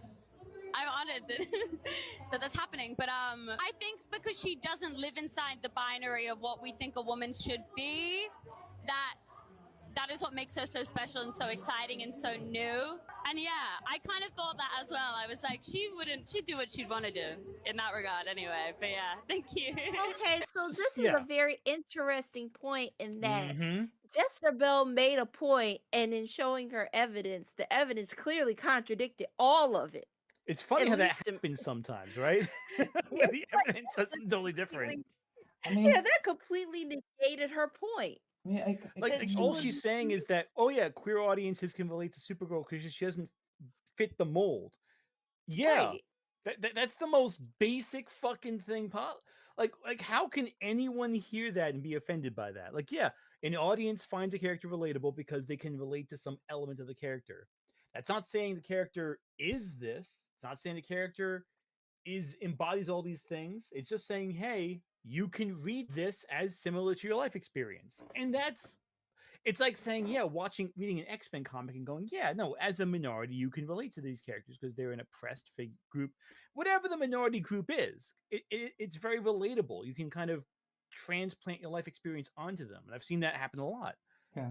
And yet people are acting like she's saying, like, oh no, Supergirl's going to have a massive foursome on screen, explicit on a the way they reacted to this, it's like they're taking not just a mile out of an inch, they're taking like a whole fucking I mean, marathon that out of has an something inch. to do with people seeing anything that is homosexual as very sexual, and everything that is Mm-hmm. it's that there's no romance in being gay. There's nothing of the sort. It's all about wild Nothing wrong sex, with that. and Yeah, that's how they do it. So they project it on things like this. exactly. And I want to point out something too. My previous reaction to Justabelle now over a year ago, wow, to her Harley Quinn video, which is how I first discovered her channel. Um, she had a lot of extremely homophobic comments about Poison Ivy and Harley Quinn that implied that she felt that anyone who felt that Harley Quinn and Poison Ivy should be together were projecting their personal fetishes onto the characters. Ah, yeah, I watched this video of yours We, recently about yeah, Okay. so you saw that firsthand. So the impression there is that she is either A, extremely homophobic, I think so. which I think is the most likely, or B, playing into the homophobia of her audience, which would also make her also category A. If you're willing to throw a group of people under the bus to get an audience, you are no different than an average homophobe. Yeah. Maybe even worse. So yeah. So this is playing into her field entirely, especially because her audience, and we've seen this before with a lot of these grifter types, they do not understand. They know their audience does not actually care about the reality of what anyone's saying at all. They're just looking for reasons to be mad. Yeah. And like the press tour for Supergirl has been pretty mild. I think one issue with the Supergirl press tour is it's so underwhelming. There's not a lot going on that's like particularly like, Yeah, no, effective. it's not. See, that's the thing, and which is interesting is that this press tour has been pretty low key, at least on my end. I've been Mm-hmm. seeing more press for the latest season of Interview with the Vampire. Yeah. I've seen more like stuff for the Vampire Lestat than I have for Supergirl in that terms. Mm-hmm. Which I think is like very interesting in that regards. But I think it's because the studio itself wants to kind of play it safe because there's only been one other Supergirl movie, like live action Supergirl movie, and that In was the the one with 80s. Yeah. yeah, with That's one's Homegirl. bad. And that one's way worse than any. Yeah, That with one's terrible. Helen what Slater. was What's Helen no, Slater? the one who played well, yeah, Helen Slater, but I'm thinking of the one who played the villain. Oh, Oh, what's Uh her name? Oh, is that it's is that Faye Faye Dunaway? Dunaway. Faye Faye Dunaway. There you go. yes, Faye Dunaway. Yeah, no Yes. wire hangers, exactly. Mommy dearest herself. Yeah, no. And that one's rough. That one's a rough sit. I'll be honest with you. Yeah. The best thing about it, Helen Slater was perfect casting. Everything else about that film is weirdly awful. With some But would it have been crazy. better if Christopher Reeve cameoed like he was intended to show up in Yeah, that movie? yeah. I mean, it Would would have have been been better better. if a lot of things had happened, but that's Yeah. such a weird film. Yeah. Yeah. Oof. Anyway, back to this.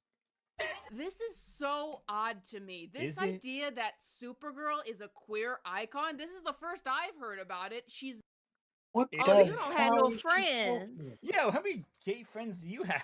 You mean to tell me that Judy Garland is a queer icon? I find that very hard to believe. Next thing I Liza say Wonder Woman's a Minnelli? queer icon. Next thing I'm gonna say Wonder Woman's a queer icon. That'd be ridiculous. Jesus Boy. Christ, she has no friends in that circle. never had that kind of following in the comics, and I've never What? heard anything around What? this movie until this interview about her being that way or having that kind of Oh, fan you- base. Well, I she guess don't the best go you could say is, outside. like, You people ship talk to Lena people? Luthor and Supergirl in the CW show. Yeah, no, that's a bit of a big one, right? Okay, so she does know what she's talking about. Like, oh, they just ship her with, Lena Luthor. Yeah, that's a pretty big part of the deal. I mean, even outside it, like we were talking about the 84 film, for all its problems, that's also very sort of queer coded in certain ways. The fact that Faye Dunaway is this witch who lives in a fun fair with Brenda. Oh, I forget her name, but the friend in it. I mean, Oh, that Well, I was gonna film. say Well, even too, look the at the- roommate too with Yeah. Supergirl. Yeah. Mm-hmm. Well, even look at the recent comic run with what's her name in it? The Yep. where they had the whole thing. What was it? Was it 2025? Was it? I think like what was it? It was the current run. I think it was like all a little campy, but like there was the whole right here. Here we go. Yeah, like this whole thing. Like let me bring that up 1 second. Oh, I wish I could just get like these images going faster. I'm sorry, I'm so slow on my end here. Like this whole thing right here was very, I don't want to say fetish. I don't want to say it was the author's fetish, but like a little bit, this whole run, like basically about a girl who's like freaking thinks Supergirl's hot, becoming that way, There's a lot of I mean, Where'd elements that to it. rabbit come from? Oh, that's her pet rabbit. Oh yeah, that's her pet rabbit. I mean, they've Okay. also done Elseworld stories where they depict Mhm. her as being lesbian. Oh yeah, with DC Bombshells. That was Yeah. a very Yeah. a huge queer audience that whole run. Oh. And again, all of this is again going back to the fact that the current audience who most remember Supergirl, it's the CW show, and the Lena Luthor one. That's like one of the big ships from that whole Arrowverse world. Yeah. I would think like one of the top ranking ships. Yeah, Knights of Steel had her in a relationship with Wonder Woman. Exactly. Yeah, so it's a lot of different things there that like comic fans have been talking about for years and decades now. And so her saying, "Oh, I've never heard it before." You wrote for a comic book site. How have you never seen this? I mean, also kind of counter argument. Sure, even if somebody has never heard about it before, what's so wrong about just straight up introducing new elements and things into characters? Exactly, exactly. And to your point, even then, even if you've never heard any of it before, what's wrong with other people getting something good out of something? You know, what's so terrible about someone else enjoying something? Like Yeah. where's the downside of that? Like we'd be having a How whole different thing if characters were as static as those people would like them to be. yeah, how dare people have fun? Exactly. Anyway, that's good. Let's keep going. Show, but if any character who was shipped was supposed to be queer, then they all would be. But yeah, Supergirl has never been a queer icon. She has never been a character that they've tried to say is bisexual, or she was always bisexual and we're just revealing it now or anything. She has never had that kind of following. And let me tell you for sure why Supergirl definitely is not that kind of character. No one cares about Supergirl. That's a big thing here. Jesus That's Christ. definitely Just that's loud definitely and not true. wrong. No, That's what I come into, and it's immediately wrong. I know, right? Boy, what Intro timing. to the you came at the right moment to this. We're talking about whether. Okay, Andrew, question for you, real quick. Yes. Supergirl. What type of fan base do you think Supergirl has? That's a good question. I actually hadn't thought about it. Like any description you might think of people who would probably be drawn to the Supergirl character. Young women who probably feel a bit disenfranchised or disaffected. Interesting you phrase it that way. Yeah, not I wouldn't say that there's like the whole or even the majority of Supergirl fans. I don't know personally. I know that there are a lot of male fans, like legitimate male fans, not just like for the boobs or Power Girl, her Power Girl arc, but the but version of her, yeah, that's a whole Power Girl's a whole thing. Yeah, which I'm not qualified to speak on. But yeah, I know I've met some Supergirl fans, not like hardcore fans, but people who are knowledgeable and do legitimately appreciate her. And they're generally pretty chill and have a really strong grasp of the character, and don't just default to, oh, this is girl Superman. Yeah, exactly. So would you be surprised if I told you there's a large queer following for Supergirl? No, not at all. Exactly. Cool, right? There's no shock there, right? No. Would you then make a 17-minute long video complaining about people saying there is an audience for it while denying the fact there can't possibly be one because no one likes Supergirl? No, I wouldn't imagine being like Jester Bell. No. Okay, cool, excellent, good. That means you're still sane, which is not surprising because obviously. I will say that asking about a fan base for Supergirl feels a little bit like a trick question, considering that Supergirl has been very, very starkly differently portrayed in different media. You had the Supergirl that was the alien shape-shifting person that was with the Lex Luthor clone. You had the Supergirl from Justice League Unlimited that was the kind of young adult, and then you have the Supergirl from the comics, and then Power Girl. Yeah, well, the thing also with Supergirl from the comics is I think we're kind of neglecting is a big reason why Supergirl was kind of MIA from the comics for a while was because they killed her off. Yeah, and kept her kind of dead Crisis, or not revamped for the post Crisis for a while. She really during the 90s especially was almost non-existent in the comics basically. Yeah, we had the shape-shifting one instead. Exactly. It was very sorry. What I found interesting about what she said there, though, is about mentioning how the Supergirl was never portrayed as bisexual or anything like that. It's like, is she naive, or is she hoping that her audience will be naive to believe that being a gay icon or a queer icon means that you have to be of that group? Yeah, because that's not what that means. Well, that's like saying like Xena had a massive lesbian audience, when it was airing. Yeah. There was nothing canon in that series, though it had a huge. Although I would argue it was basically almost canon. Yeah, strong undertones. Yeah, exactly. That was almost explicit without being explicit. But like, for years, as I said about Judy Garland, for years they've been these gay icons like Cher or Barbara Streisand, who are not have a huge gay following. And the huge irony of all of this is, okay, so who is keeping up with My Adventures with Superman? Oh, I need to get back on it. I Oh, I've loved not like seen the much of it. first like So half of season good. 1. It Well, was yeah, it that's was good when I also saw that's it, also has a but I don't portrayal have of HBO right Supergirl. now though. So. That's so sad. It's so good. Well, the reason I bring it up is because this is not like a big spoiler, but like there were there's a scene in a very recent episode of the show for season 3 where a lot of people are like basically super excited over Supergirl, and it's implied that they all like admire her physically, and among them are several women. So it's like, so in a show that's been in production for some time now, they're so clued into the queer audience for Supergirl, even including women who are like admiring Supergirl from afar. Without saying too much, it's a new episode. I don't want to spoil it like here, but that's the gist of it. Yeah, but I will also say So that this has been known. like the most blatantly untruth thing that has been said in this video is that nobody cares about Supergirl. That's just so Exactly. blatantly not true that I don't even know what to do with this statement. Especially in animation, Exactly. there have been movies dedicated to Supergirl at this point, right? Yeah. Like And a long-running TV show too. Well, The only well, thing the that we more first Supergirl movie was like an infamous bomb, wasn't it? In like in the terrible. 80s. Oh, we Yeah. were just talking about before. It's really bad. It's I would say almost unwatchably bad. But she's been doing That's well Yeah. in animation, I will say. There was the movie where she went to the future to be with the Brainiac of the future person. There was a whole Yeah, that was fun. movie with her training with the Amazons with Wonder Woman. Also, I Yeah, think that was there based was in the comics, the Apocalypse, yeah. Batman slash Superman. There's Oh, I saw also that animated one. Yeah, it was good.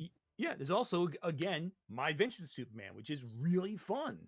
Like Yeah. she's been really good in that show, where she's basically like a Saiyan crossed with Android 18. Which is why I really want to watch it, because I've seen like not even clips, but like screenshots of when she was introduced, and she's just like a force of nature. And I'm just like, okay, this seems really interesting. It's so good. Like imagine if they combine her with like freaking Raditz from Dragon Ball Z.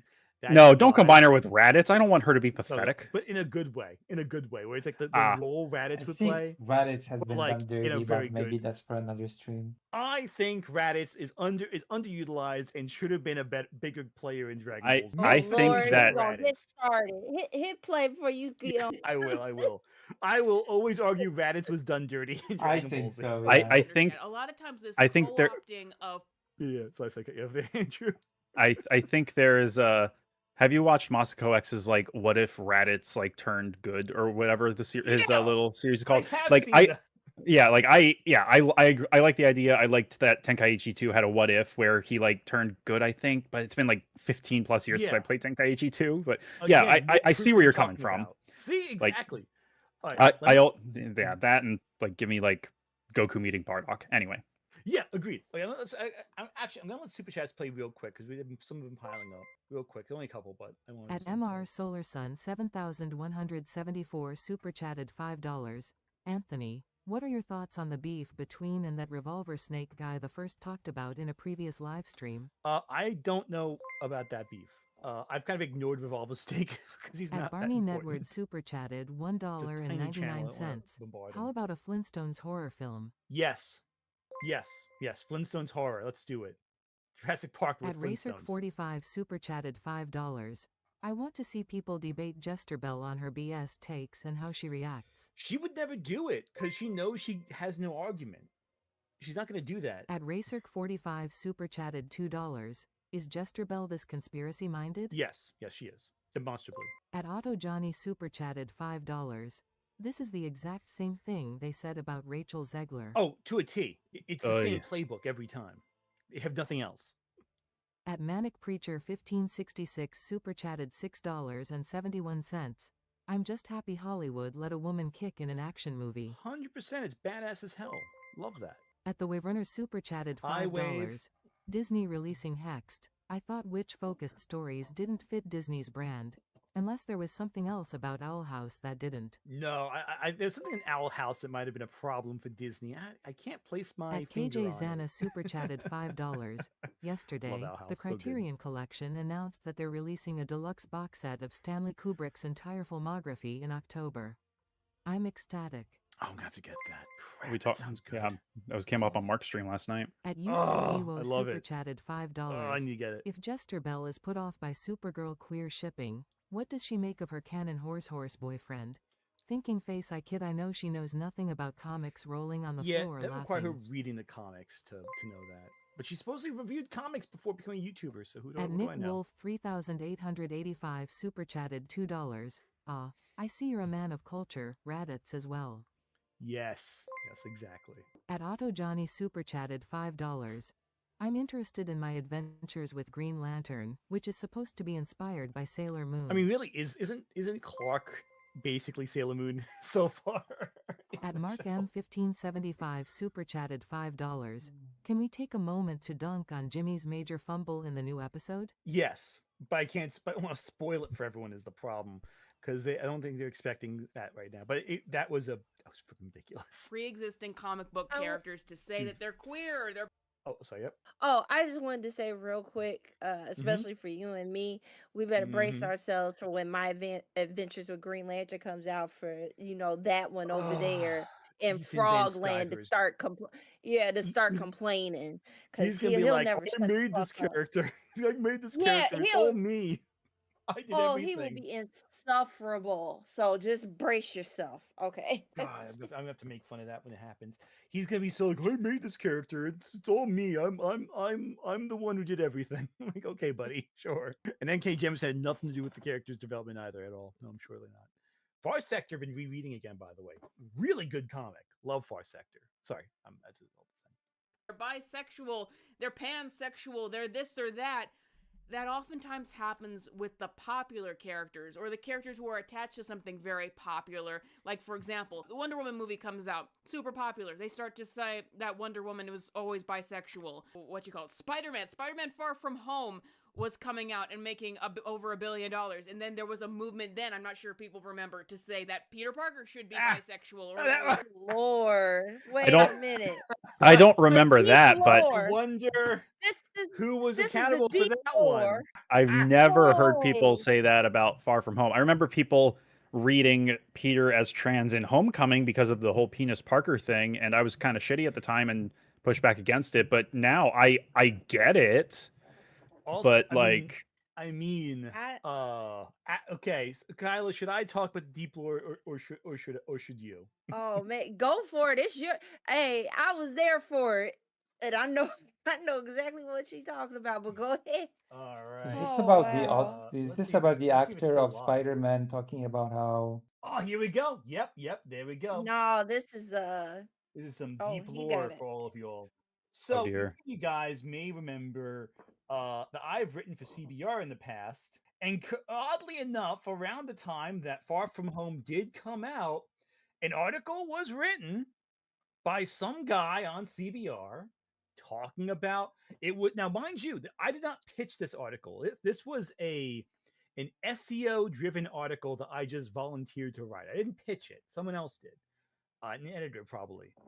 However, there was absolutely evidence I used, mainly Andrew Garfield talking about it back when he was still playing Spider-Man, between Amazing Spider-Man 1 and 2. Tom Holland was asked about it. He gave a very very neutral comment. And the ships online, Archive of Our Own, had a lot of Spider-Man and Johnny Storm and Harry Osborn and Spider-Man pairings on there. Oh, and especially between him and Deadpool, depending on who where you look. Well, Yeah. Deadpool's different. He's canonically panned. But yeah, no. So I actually was, but that was again way before Far From Home came out. Also, Far From Home was not accountable for making Spider-Man popular. I don't know if I tell you this. He kind of had an audience beforehand. Really? Also, I know, shocking. I don't know. There's very obscure characters, Spider-Man from Marvel Comics. Spider-Man. Spider-Man. Spider-Boy. Yes. So there are even reaction videos to that article too.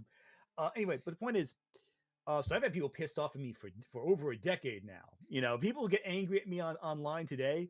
Y'all gotta get in line. They've been pissed off for years now with what I've put out. And they need to go I touch remember grass. that boy. Oh, that was so Also, let's ridiculous. not gloss over what she said before that. With Wonder Woman, Apparently, exactly. one sexual or lesbian after the film came out. That's news to everyone who's read I mean, Wonder. does she know who created Wonder Woman? Yeah, it's Yeah. not. In fact, Behind to not only that, but they were all hearings about Wonder Woman making people queer, thanks to of the innocent, important and infuriating texts in comic history. It always comes Right. back to seduction of the innocent, but there are chapters of that book that argue that Wonder Woman in the 40s was making young girls into lesbians. This was a point of discussion that has been in the works for fucking decades, and even the most basic cursory look at comic book history could tell you that. I mean, like you said, this is basic stuff. This is what every comic fan knows. So if this doesn't expose her as a complete tourist, then I don't know Yeah. what Well, her would, audience doesn't really know either. No, They don't care to know. Yeah, that's well, it's like, true. did you guys see that video a while back? It was talking about like comic podcasters and stuff like that, and there was this one clip where they were talking online whose work I really like, but I'm just trying to blank on his name. He asks these two podcasters, "Hey, what's your favorite Iron Man Mandarin story?" And they just have a blank. They have no reaction to it. Yeah, because no one fucking reads the Mandarin.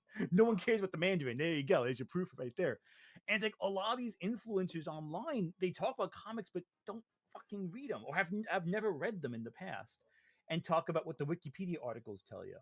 And if all you read is a Wikipedia article, you don't know some of the subtleties of the comics, some of the implications, the individual panels, the in gags, what meta conversations with the characters been going on for decades between different writers and different runs.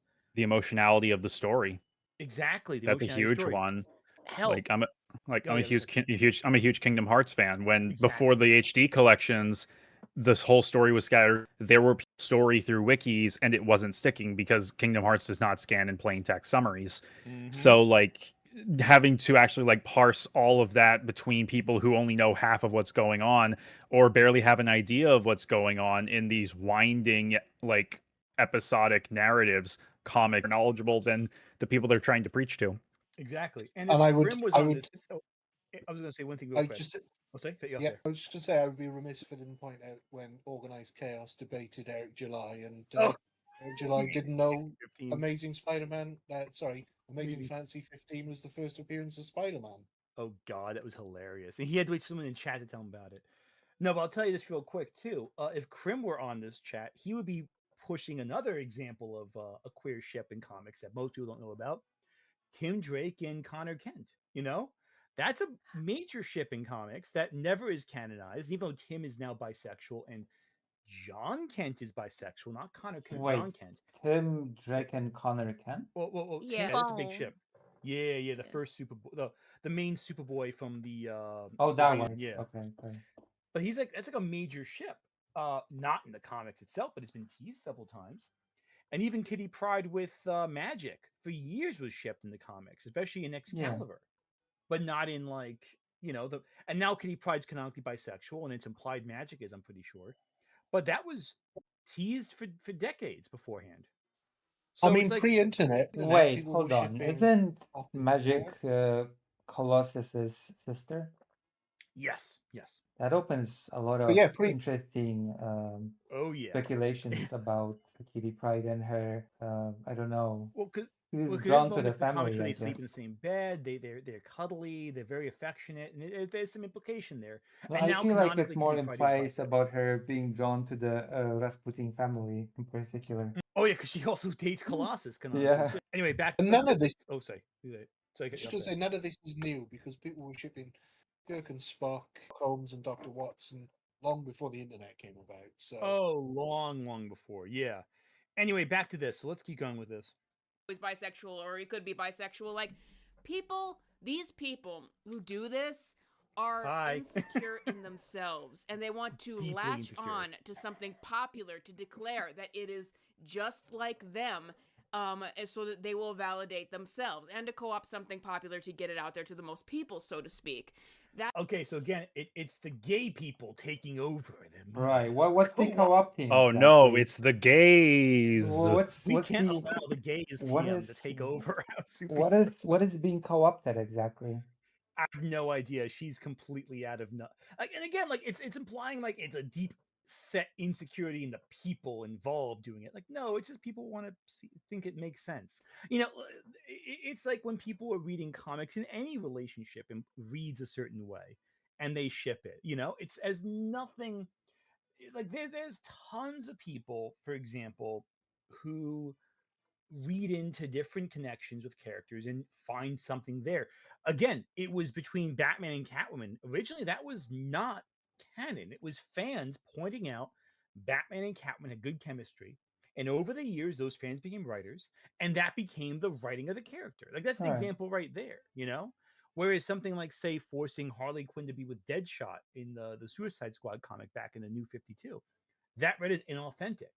And so it But kind of got forgotten about, you know? so what she's saying here is that people who aren't true fans of the property will try to co-opt it and twist it towards their own political biases, and yet she doesn't realizes how much projection she's doing No, by none at all. showing her ass about her knowledge of Wonder Woman just Yeah. It's as the different when best she does example. it. No, it It's doesn't Oh, count it's when she right, does okay of it. when course. she does it. Yeah, Yeah, it doesn't count. it's fine then. Yeah. Yeah, it's I totally fine. She's mean, not doing anything. it's just a long way to say LGBT characters should not be in comics. It's just a long-winded way to say that, to be honest. Yeah, yeah. I wonder if she has any thoughts on Iceman either, by the way. Yeah. Who is not a popular character, really. People were Uh, very angry when Iceman became gay. I still remember yeah. that Oh, backlash. they're still mad of it. They're still raging about it. Yeah, they can die mad. That is what happens with these various characters from comics who weren't LGBT before, but then they get co-opted to that. But Co-opted. where I can tell you that that is not happening with Supergirl is, once again, no one cares. No, people don't care as much about DC Comics in general anymore. What? And no one really cares about the character Hold on, of let us. Supergirl. I'll Even cook. I'll Superman cook. as an Yeah. IP in general struggles. The first Superman did not light the world on fire at the box office, so people are not going to care about a spin-off version of him that isn't even the same version as in the comics. But Millie Alcock went on Okay, and okay. just She's pausing. Right Okay, all right. DC. She was cooking and she cooked and she burnt the food because girl, what in the entire hell are you talking about? In the Like absolute universe of DC currently, really? Like, no. Okay, I mean, okay. if people genuinely, if people didn't care about Supergirl as much as she claims, he wouldn't be making a video about Supergirl.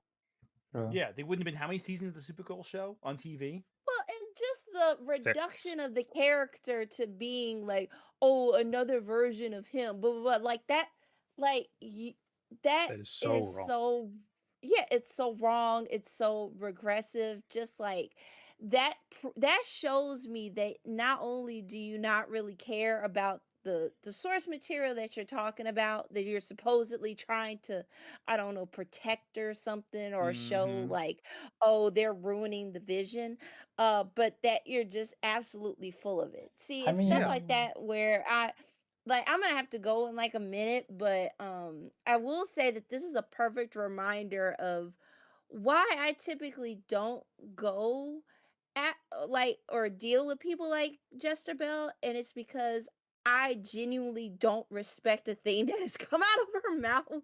It has Yeah, all no. been innate drivel, and I'm just like, you either wholeheartedly believe this, or you're literally just deciding to make up stuff to prove this point because it's popular and you want them views and you want that money, because this makes no sense.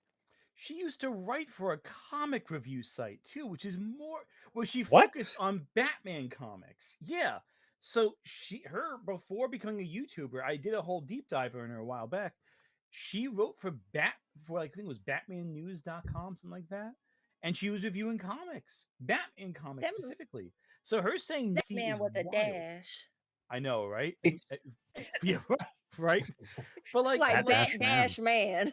Right. Also, again, it's also kind of depends on the medium. I know that DC has been outdoing Marvel a lot in the animation department. Well, yeah, but even then, like the comic. Oh, I will say this: the competition between DC and Marvel in animation has gotten a lot more narrow since they did X-Men 97. That Right, really yeah. does shrink the gap between them in a lot of ways, I think. And also, My Friendly Neighborhood Spider-Man, really good cartoon too. But like again, it's like in the comics currently, DC is outselling Marvel by a good margin, and it's a combination of good storytelling, smart business decisions, and making the comics affordable to average readers with their new like collector, those like little compact editions, right? Mm. Like though a comic Drake did a video on this a while back, and he was like talking to me about before he put it out. The idea with DC's new comic line, they have these little inexpensive, cheap, more not inexpensively printed, not cheaply printed editions of entire major storylines, and it's all in one volume. It's nice, compact, inexpensive, like $10 for like a major chunk of comic that would have cost you like $50 in a normal glossy page print they used to do, like the hardcover original prints they used to do for trade paperbacks. And it's really, really good. And it's incredible how this business decision is allowing a DC to become more accessible to more people very quickly. And it's And all can I older just stories, sure, but yep, sorry.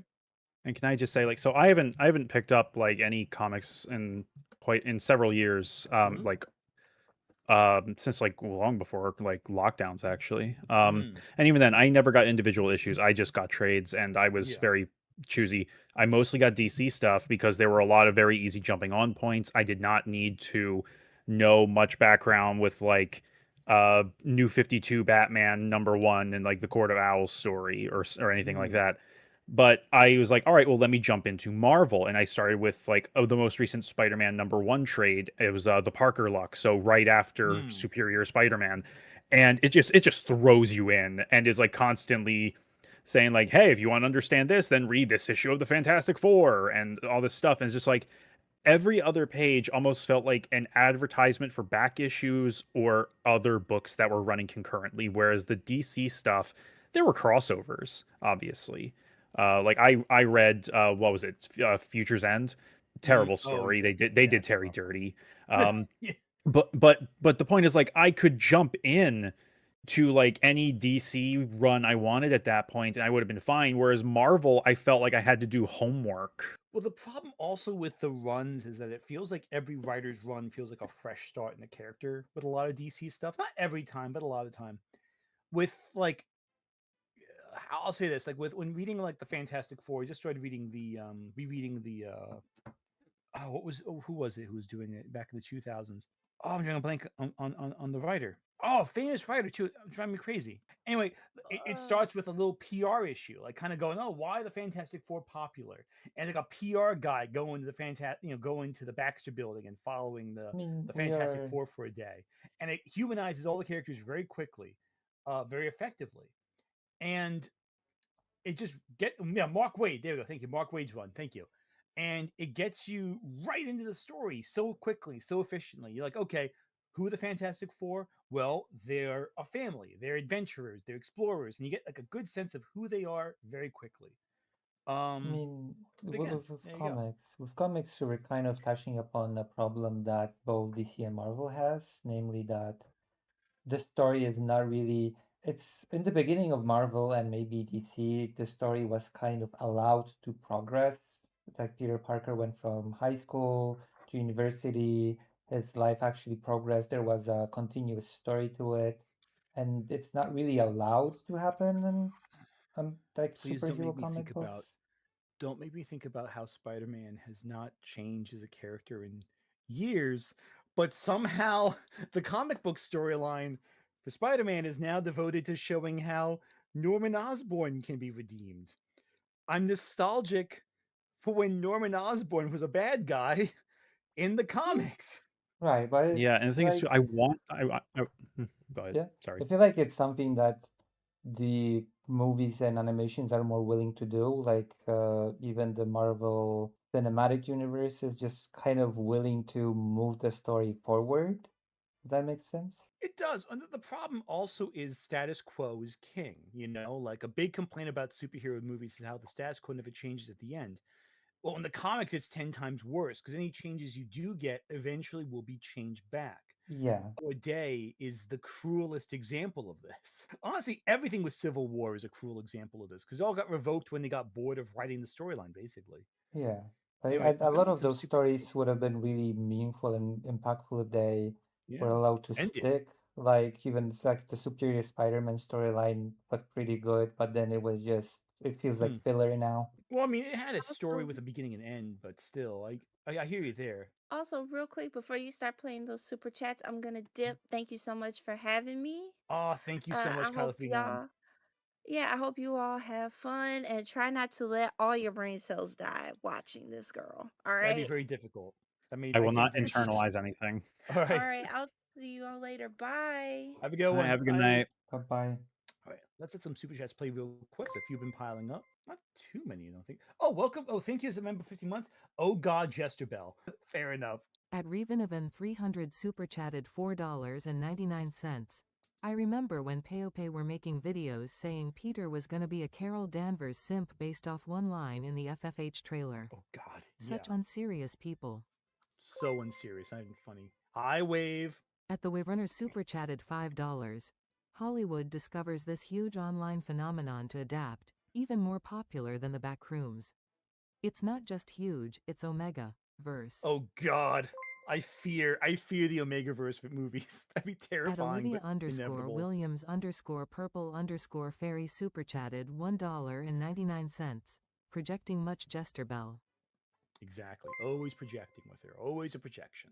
At Glitchaglitch 3119 super chatted $4.99. Glitchico is late to a stream again. Loudly crying, skull, skull, skull, pensive face, pensive face, pensive I love it. face. Reads out the emojis. It's perfect. Half the price of admission right there, just hearing At the M's emojis Vanessa read out. Vengeance super chatted $10. Jester Bell wouldn't survive trying to argue against the Ace interpretation of Sherlock Holmes. No. I would imagine she'd base her argument off of BBC Sherlock, which just isn't the same as Book Holmes. No, a much worse character. And even then you talk about shipping in the movies, in the show too. At Glitchaglitch After queer baiting for 3 3119 super seasons. chatted $9.99. Every time I see grifters get all mad and say stuff about how people don't care about insert thing here, I'm like, clearly you care about it, but also, oh my god, who the hell cares? It's just a movie. Exactly. If you don't care about it, don't fucking talk about it. It's easy. Thank you for the member for 7 months there. What's wrong with the an Omegaverse? I love Omega Man. Omega Mars. Not quite that one. Thank you for remember the man with a plan 7678. Yeah, no. Okay, so I'm going to temporarily let you guys have control. I'm going to run to the bathroom real quick. I'll be right back. There's a lot of water I've been consuming. So I fully trust you all to manage the chat properly. If anyone leaves for any reason and if the view account dips, I'm going to throw something at you across the country. I'll be right back. Or across the globe. I have full faith in you. I believe in you. Well, Oh, see, he does this on purpose. He puts all this pressure on us. Well, it's been a yeah. calm night tonight. No bombs, no drones, no missiles. That's good. Yeah, I mean, last time this happened, you left it to me and Mark. It was a little awkward. Not that Mark and I don't like each other. Just he just has. Have you seen any good movies lately? And I was like, I have not been able to go to the theater. And for Mark, that's like super deflating. Yeah. I felt terrible. Yeah, he is a passionate film critic. My passion for going that many times. I used to go quite regularly, but really don't anymore. But he sees a lot of films. Yeah, I have my degree in cinema studies. I want to go to the movies more, but fucking money. I mean, like AMC has like their A-list thing, so like you can see like 3 movies a week, which is cool, but like I don't know if there are like 3 movies in a week that I can Hello, Vladimir. justify Yeah, it's a seeing. lonely night. Like Well, we've got time-wise. And I'm in a we've got show similar of a schemes much over bigger here. content creator. Not It's been a calm expensive night in tonight, my no bombing. local, but Hello, Vladimir. it is just like finding the time to. Because it's not just leaving your house; it's a drive and a drive back, and then you probably need to get food at some point, and it's a whole thing. So Yeah. we've seen two. My partner and I, we've seen 2 films in the last month, which is pretty good for us. Yeah, I want to go see Toy Story 5 because obviously, and then Supergirl comes out this weekend, and I honestly that kind of snuck up on me because I really liked Superman last All year, right, I'm back. and so welcome back. We returned. held Back down the out. fort long enough. Oh, no. You're not supposed to say hold down the fort, okay? Hold the fort. I'm back. What's up? That is the same. What happened? Did I miss anything? I'm raging against hold down the fort versus hold the fort. Oh. Well, you see, We I'm have actually hel- holding down the foot. It's moving. You see, it's built on the back of a turtle, and it's migrating across the. Yeah, you see, you gotta think like you're living in what was it, Discworld. I will I need to read also Discworld. will also rage against I could care less versus I could not care less. Oh, fair I enough. mean that's just grammar. I do love a grammatical argument, but let's dive into Jester Bell's madness before we lose our minds too much. Just kept leaning into this when another interviewer from a place called Queerly Media, where I have never heard of that before. Why are they getting these people to conduct these interviews? These Jester Bell, you people. worked for a Batman review site. Shut the fuck up. You know what I mean? It's like, come on. Come on. It's a magazine outlet with a clear audience. That's why they're there. Yeah, like They it's in the leaned name. into it Yeah, exactly. even further. About Kara's queerness in the comics, was that something that you explored when you were preparing for the role? It wasn't, but in honor of Pride Month, as I'm getting all these questions, I don't know. I think that what makes this film so beautiful is that it's not centered around a man. It's not centered around love at all. If anything. Yeah. But we'll see. I don't really know, but it should probably go both ways. Now, I have a lot of things to say about this. First of all, Why? What do you have to is say about Millie that? Alcock yeah. It's a drunk in stupid these red interviews? carpet answer. Yeah, it's It's a fine, dumb man. question. It's like this is how little material they have to grift on. Yeah. You have to Yeah. take a random question from a random publication that she answered just very neutrally, very A non-answer, really. Yeah. Really, there's nothing really to mind there. It's like a quote they'll take out of context and like mess around. It's a nothing burger, beyond a nothing burger. There's nothing there. Oh my. Oh god. Have you had a nothing burger? It is so unsatisfying. Well, what's in it? Just two buns. Actually, I will say I this. do have a story. I have a story too. I was out with friends over the weekend, and we ordered what was called a hangover sandwich. It was a Okay. sandwich with hash brown, bacon, and a sunny side up egg. Okay. It's fantastic. I've had something very similar. Oh, it's great. It's amazing. It's the best kind of breakfast sandwich. It's like, oh, it's fantastic. I love this. We had in the middle of the afternoon, so it was I great. still think that the best Yeah, kind of but- sandwich is banh mi. What was that? Vietnamese sandwich. Banh mi. Oh yeah, no, that's really good too. Different, but really good. No, but I have had a nothing burger, not by choice. I went to Culver's. This was like a year or two ago, and I asked for my regular, like butter burger, cheese bacon only. Yeah. And I don't check the food that I get from the drive-through before I go home. I just go home.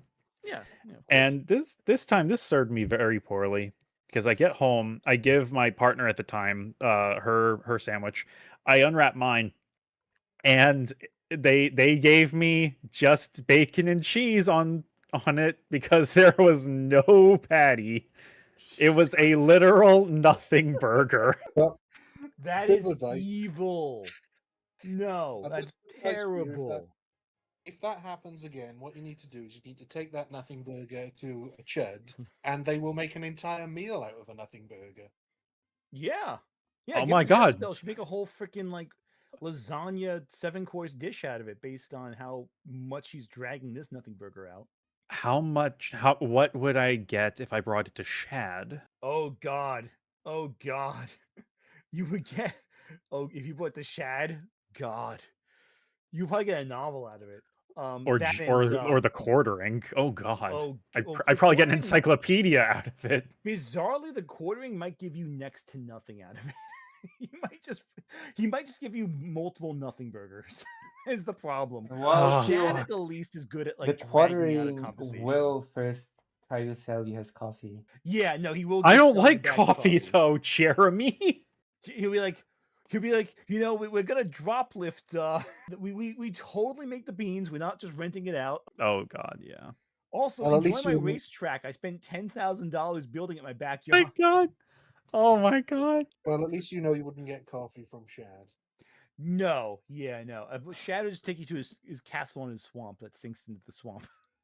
Oh, oh God. I feel like if Quartering had like a plushie with like a voice box that like went off if you squeezed it, one of his voice lines would be "I miss my wife." I don't think that would be the case. I don't think he I- misses his wife. Not as a person, but as a status symbol. As an Oh. indicator of status, he misses her. True. Because he had that whole drunken complaint about like I didn't actually feel anything for anyone. That was like such a bizarre. Anyway, one of his voice lines probably had to hide CSAM on your computer, probably. Anyway, Ugh. which is such a bizarre thing anyone would. Anyway, on that note, let's just go with female Frodo Baggins here. Because she seems to be acting strangely. And with that, I was reminded Millie Is she? Alcock was actually, she was the girl from the famous video of the girl who was drunk at the Golden Globes. And blimey, here goes the music. And I was going to say, which is really, I noticed when we... And it made me think, oh, is that how she got the role? James Gunn saw her as a girl who just does not hold her liquor very well and decided, yep, that is Supergirl. That is the exact Supergirl that I want. But further to go into this... I love how she says that just to demean her. Like, oh, she was drunk at the Golden Globes. And I even just hiccuping. That was half the once. audience. Yeah, like that wasn't even like super drunk. She just like hiccuped. Like, okay. Yeah, I mean, as if no man has ever got drunk at an award show. No, never. Men have never gotten drunk ever under any circumstance at a public event, ever. Under no circumstance. And I will say this, like just looking at that clip, it was kind of endearing. Yeah, it was sweet. Yeah, it's cute. It's not like there's nothing wrong with it. Also, all that red carpet stuff trying to allude to the fact that she's drunk. She's not drunk. She's just enjoying herself. Yeah. And if Jezebel understood what enjoying herself meant, maybe she'd appear to be drunk. But maybe she wouldn't be doing what she's doing. I guess joy would be a foreign concept to Jezebel. That is fair. It's like it's bizarre. It's like she's acting so strange. Is she? Like she just seems like she's just talking with like all the questions she's answering. She's giving very professional, very simple, very direct answers. And like the big thing is that the people asking them are the ones who are like who Jezebel's acting like. The thing is, she's just answering questions asked of her. Like, there's nothing else to it than that. It's not complex. So, this seems like such a big nothing out of nothing. Anyway.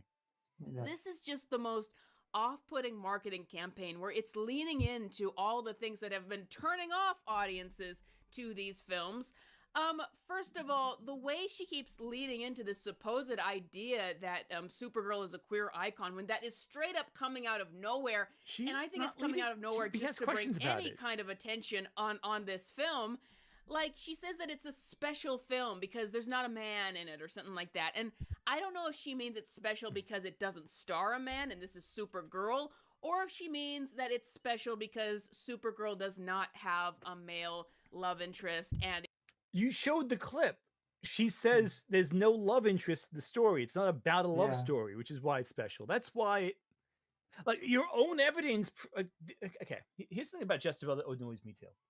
Like, it's one thing if you don't script, right? You can edit, like she can edit the footage and the evidence in. Why would you look at that evidence and then go, oh wow, I guess I forgot to mention this element of it? You know for a fact you include the clip. You have the answer to your question. You can always edit out these blustering moments where you're not sure about something. But that would require being competent. What? No. Competent? Bizarre. Like, even if you go for the improvised standard, I get that. I've improvised a few videos sometimes, but it's like I just find it baffling. I really find this whole thing baffling. Ugh. It's maybe, I don't know, maybe it's because we care too much about what we put out, but something about this drives me nuts. It's not about love and all of that kind of stuff, because that's a popular thing to promote, right? But once again, I went over this in my video where I talked about how this is just the opposite of what appeals to girls. They have been really trying to sell this idea that there's something special about female characters not having male love interests, when in fact, it has been years where that is not the norm anymore. Most of the time, female leads do not have love interests, and if they do, severely downplayed and emasculated characters. Okay, Chesterville, name an example. Even Snow White has a love interest. You know, And like, moreover, the reason it keeps happening is because people like Jesterbell keep complaining about it. exactly. Like for years, the complaint was that every single story involving a woman was like a love story in some way. Like, because so looking at the main female leads in movies who have come out recently, um, first off, how many of them actually are there in terms of like superhero genre films? Wonder Woman, both films are centered on a love interest. Um, you have Captain Marvel. So again, that's fair. Captain Marvel doesn't have any romantic stories in that at all, or the Marvels for that matter. But Ms. Marvel had romantic stuff in it. She Hulk had romantic stuff in it. Um, you look at WandaVision with Wanda Maximoff, Scarlet Witch. That's all love story stuff right there. Yeah. In terms of the genre we're talking about, that's simply not the case. Or hell, Lois Lane's whole thing in Superman was a love story right there. Female lead in Superman, it's a love story right there. So like even in Peacemaker, it's a love story right there.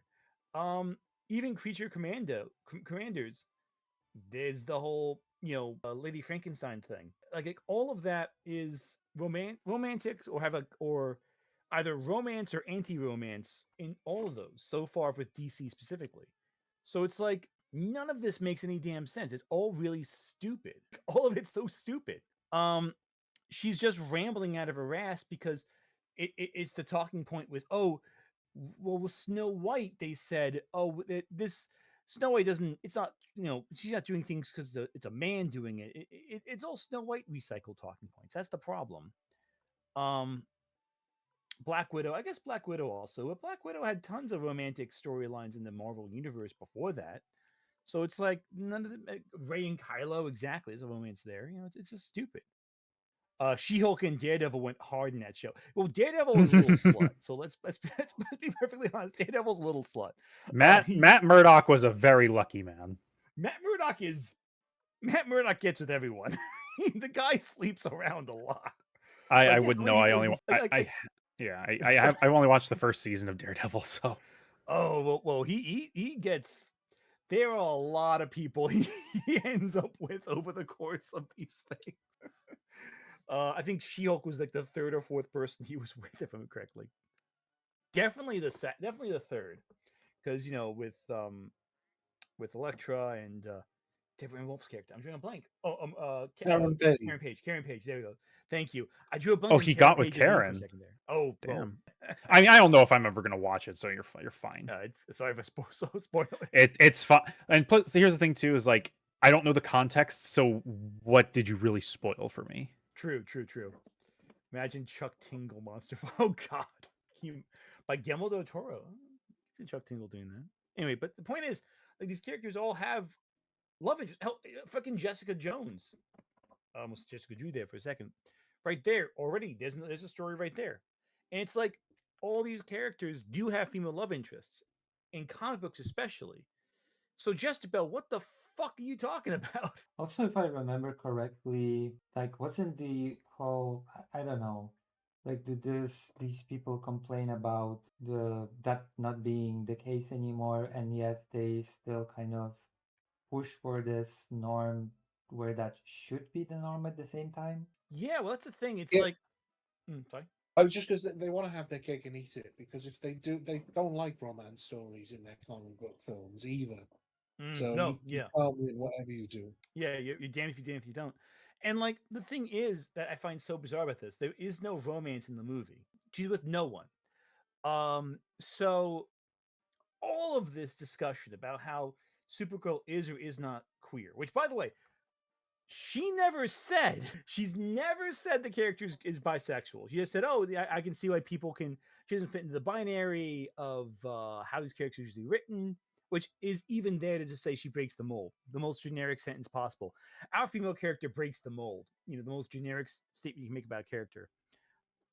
gay audiences can relate to the character. Okay, that's not saying the character is gay or bi or anything. It's like this entire discussion is entirely manufactured by grifters.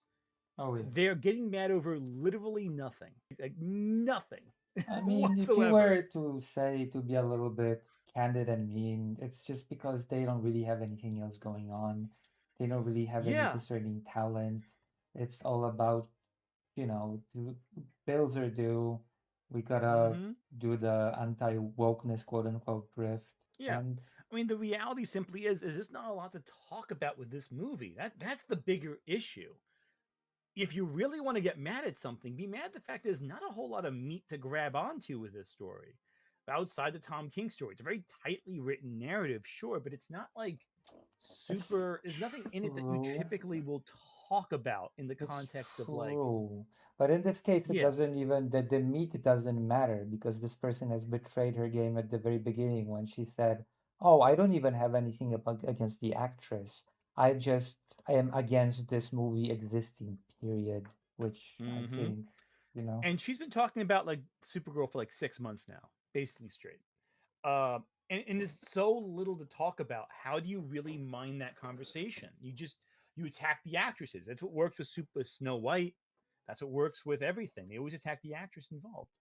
And it just feels very, yeah, it's very bland is the problem. yeah, but Yeah, she people said she swings still, both ways, but like she said she could swing both ways, but like in a way, in that safe kind of offhanded kind of way. It's not really saying the character is though. She's saying, "Oh, I can see that," which is interview on the spot kind of offhand commentary. It's not like an official statement. It's just like, oh, it's a casual sort of chit chat kind of thing. It is as generic a statement as you can possibly make.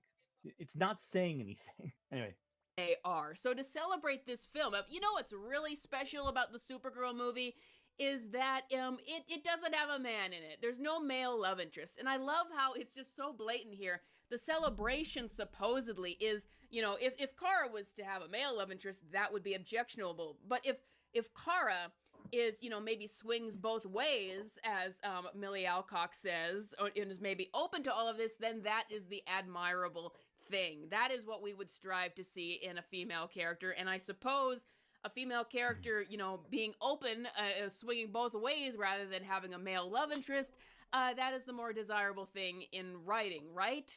Like, it's just the most off-putting I don't know thing what here. any of Once that again, means. nothing she just said meant anything. Like, what Yeah, the She's fuck are you saying talking words, about? but Like, what the fuck does any of that mean? It's like saying, "Oh yeah, no, it's admirable." What are you talking about? Like, say something. She has so little to say. She's just I rambling. mean, What is he it's even talking that about? it all amounts to I hate gay people. I hate them Yeah, homosexuals. yeah. That's just basically it. You just cut off all That's the fluff, and it's just I hate seeing gay stuff on in my movies and my media. Yeah, the very idea of gay people or bi people getting something out of a character is enough to piss her off, which shows Jezebel is weaker than wet tissue paper as a person. Like, she can't handle someone different from her enjoying something. And I mentioned this before, the same thing happens with Harley Quinn and Poison Ivy. She did the same. These are the same talking points she gave there too. She was so angry about fans ruining both characters that she didn't even want the characters to exist anymore because she felt that that shipping them was that making them a canonical relation in a canon relationship ruined both characters. It Very was strange. ridiculous what she was saying. So she's just kind of like continuing this weird train of thought. Anyway, let's keep going because we do have a little bit left here to go. I'm going to speed her up because she's not saying anything. Yeah, it's So I just feel like please. we can go with 1.5 speed. Supergirl has never been a queer icon that is coming straight out of nowhere, and none of this is appealing. Millie Alcock's behavior around here, like I said, it seems like she's drunk. Either way, there's just nothing about this that is appealing. This movie had no reason to lean into these tropes. Like, I don't agree with this movie turning Supergirl into Star-Lord. Wait. When did leaning into what tropes? I Like, what are you talking about? the gay tropes, I guess. The drunk I don't know. I don't even know. I don't even know, y'all.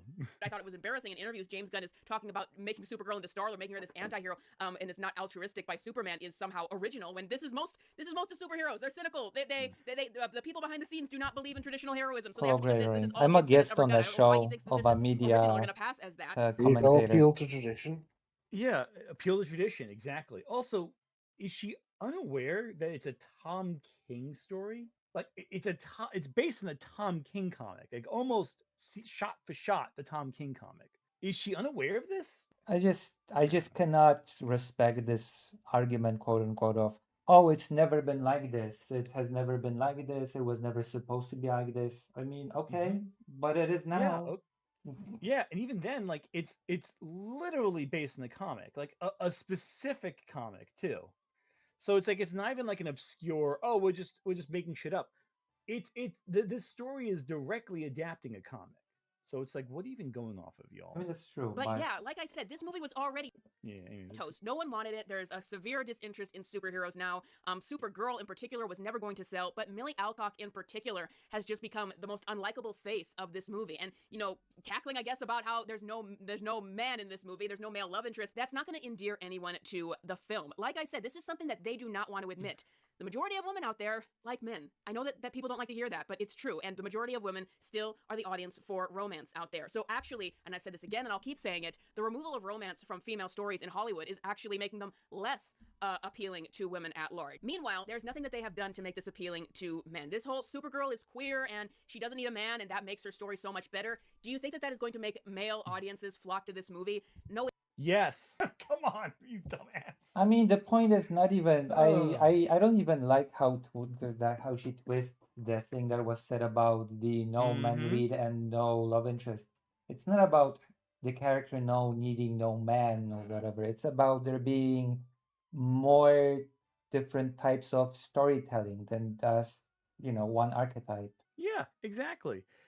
And also, I find it so bizarre how like people back in the day, this was like years ago, would like use the like. I remember when this is not exactly a metric of good storytelling, but I remember like when Joss Whedon was writing uh, a Wonder Woman script. He wrote it for men to watch, and it centered Steve Rogers as the main character as opposed to Wonder Woman.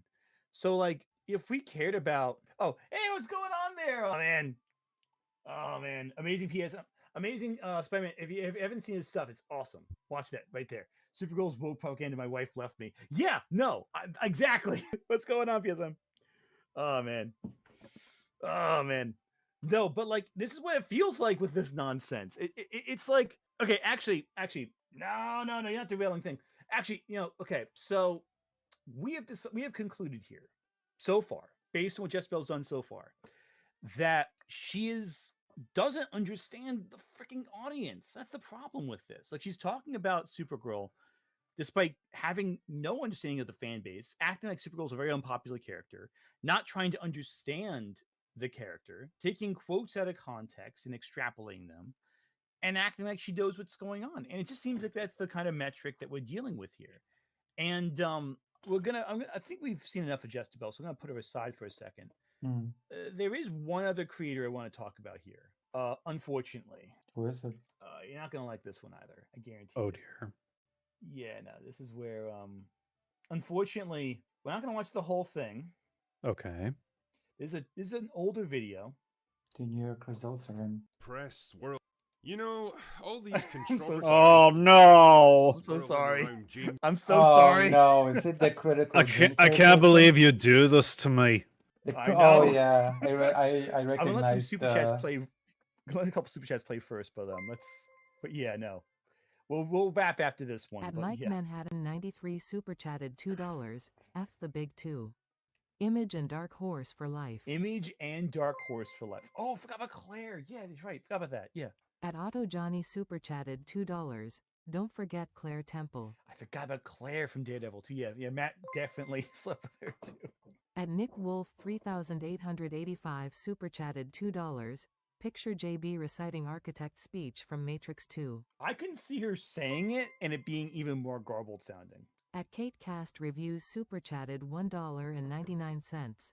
Nobody wants gay Supergirl. Supercorp fans awaken. Yeah, exactly. It's like one of the most popular ships in the whole freaking Arrowverse, and like she's like, no one talked about gay Superman before. Like, no, I think a lot of people have. The Okay, world's so finest ship. exactly. Never got that. Yeah, no, Critical Drinker. No, you're right, PSM. So Critical Drinker, when the Minecraft movie came out, was very angry about one black character showing up, who was, I think, one of the better acting performances of the movie. I'll be honest with you. Like, and she, I forget the actress's name. She's also in Peacemaker. She was also in Orange Is the New Black. She's award winning, or at the very least, no, I think she did win, didn't she? She's an award winning actress. I think so. Yeah, and she's acting like she's acting circles around Jack Black and everyone else in that movie, because she's actually, like, very talented, almost as entertaining as oh, I'm drawing a blank on her name too, who ends up like having like a weird erotic event with the villager, and what's her name? She's also in White Lotus and Legally Blonde. Jennifer Coolidge. Jennifer Coolidge, thank you, Yes, yeah. yeah. She has the affair with the villager in the Yeah. Minecraft movie, and that was the one thing that stood out to me in that film. Like, what is this movie? My experience with the Minecraft movie is a friend of mine like gathered us into a Discord call to watch it, and then over time we slowly realized, like, wait, something's wrong here, because like it seemed like too silly to be believable. Mhm. And then it just turned into a giant shitpost edit of the movie after like 30 minutes. Oh wait, did you see the same one I saw? I think I saw that one too. Oh, no, It's a it was really it was an edit that he did himself. Oh, I saw one that my buddy, a couple months ago, my buddy had us all over and we're like watching a movie, and he found like an edit 4chan did where they put in all these like memes and stuff, and like honestly still followed the same general plot, but like completely derailed into like Miyazaki. It was weird. It was very entertaining. I wish I had the edit on me because it was really funny, but sadly not. I'm just looking at the title here. The Drinker Fixes Supergirl How Not to Tank Your Movie. It's another one of those from the future videos. Yes, it is very much so. That Like And I how would does the say person even know what the movie will be and Lucy, what you needs gotta fixing? remember, he's talking out of his ass. If he's talking, he's lying. Yeah. Something else to bear in mind as well is that I've now watched both of the film projects that the Critical Drinker has been involved in. Oh, They no. both- They're bad. they Yeah. are dog. I mean, I cannot explain how awful they are that anybody would dare to make a video criticizing anybody else's work after making those two things. It's Wait, just beyond Ryan, me. are He's you drunk. saying that Mahler's not a good writer? I am sad to report that Moore is actually an awful writer. What? He doesn't I'm understand shocked. writing at all. I'm shocked that that Critical Drinker was involved in 2 movies with the inciting incident as the result of a gun jamming. It's If weird I it had a happened nickel. twice. You think that was part of his contract? Yeah, no, I think he needs movies where the gun jams because he can't figure out a way to write a scenario where a character gets out of a life or death situation with a gun stopping working, I guess. Anyway. So let's watch this for a bit, then we'll wrap up for the night after that. But I think this is interesting because it shows what they think they want from one of these movies. I'm gonna put subtitles on again, and let's get going. James Gunn's Supergirl, not by James Gunn, got me thinking to myself, surely there must have been a better way to do this. Surely the mega minds at DC could have found a way to introduce this movie to the public in a way that would win people over and get them excited instead of turning them away. And so I asked myself, what could I have done differently if I was in charge? Could the Drinker, in fact, have fixed Supergirl? I mean, I know this series is more about rewriting existing movies than managing PR campaigns, but hey, I can be flexible. And really, it touches on the same issues that a lot of movies experience these days, so why not use it as a learning experience for all of us? Ready? What? So he said basically nothing at all so far, but that's fine. Okay, Yeah. introduction. All right. So What if I'm assuming the solution's going to be what But if you- Supergirl pointed at her and the gun jams? But he Yeah, said- okay, that's All I can say is that I know that the clips he's choosing are things that he's trying to show as like representative of things he has to fix. But the way that I'm seeing it is just that these are just representations of him.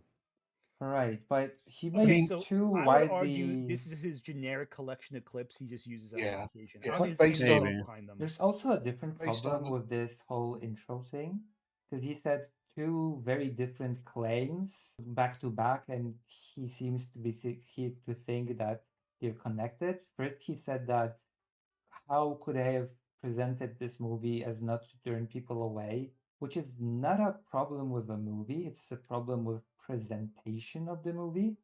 So you would think that he would find a way to present the movie in a better way, but then he starts talking about fixing the movie itself, which is a completely different topic from how do you present it in a way that would, attract people or not attract people. Well, that's the thing right there too. He still, again, keep in mind this is 2 months before the movie comes out Yeah. at this point with this video, so he has no idea what the movie's actually going to be about, unless he's read the Tom King comic, which I'm going to be honest, I don't think he has, because I don't think he's going to acknowledge that comic at all. But let's see what he does. Maybe he Too surprises bad, I'm us. going in anyway. Now, the first and most important thing they should have done with this movie was to understand their market, and not just what it wants, but how big it even is anymore. And this is where I have to deliver some unpleasant truths, dear viewer. They're not going to taste very good, but just like Tatiana, you will swallow them.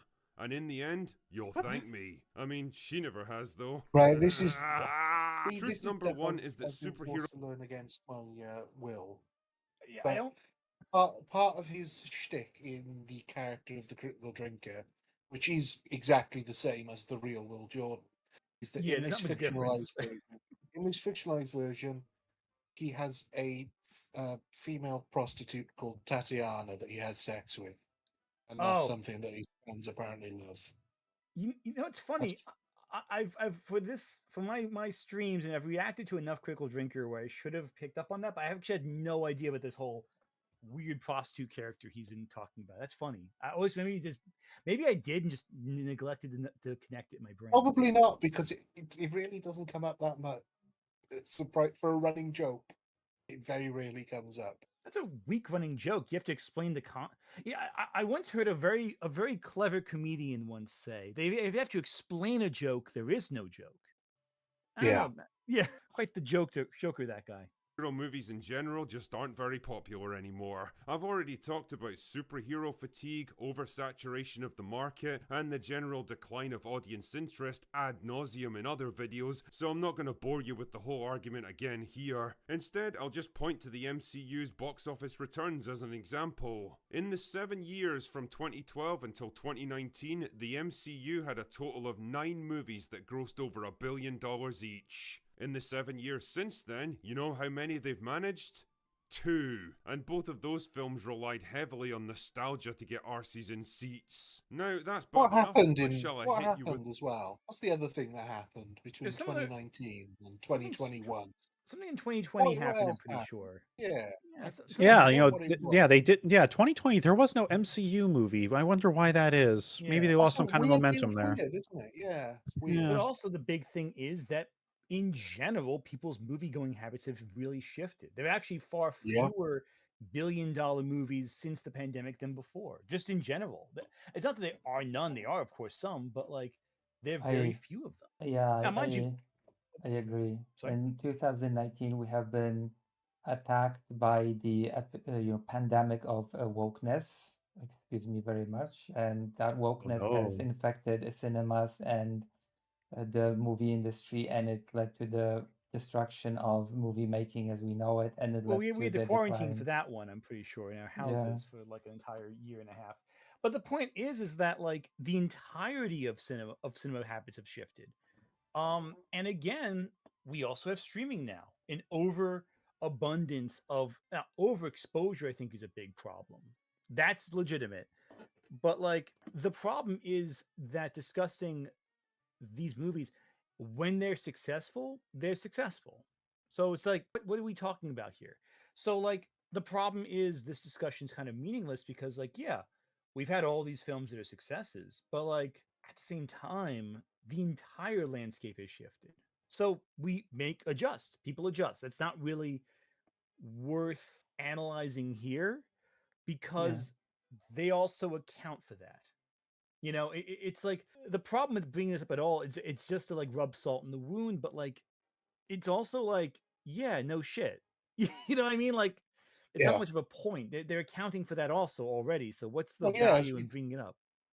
as we talked about at the start of this stream, Disney are not a company that accidentally loses money. They know where they're making money. And so Mm-hmm. all of those movies that made $1 billion or more, they didn't expect them to. That was a huge benefit for them. The fact of Yeah. the matter is, they released so much. I mean, Toy Story, how much is that going to make? Oh, probably $1 billion. I would be shocked if it didn't make $1 billion, honestly. Zootopia 2 was a huge hit for them. They've got the Avatar films, which are guaranteed box office. They Oh know yeah. where they're making their money, and they know where they're making their money on streaming, and they Mm-hmm. know exactly where their bread is buttered. The only thing they couldn't account for is how poorly Trump has affected tourism into the US, which is affecting their parks for the first time. Right. Yeah. And even then, I would argue that overusing Disney Plus was a huge critical mistake for Disney. That Yeah. was a big one. But the problem there is that they're also course correcting on that one.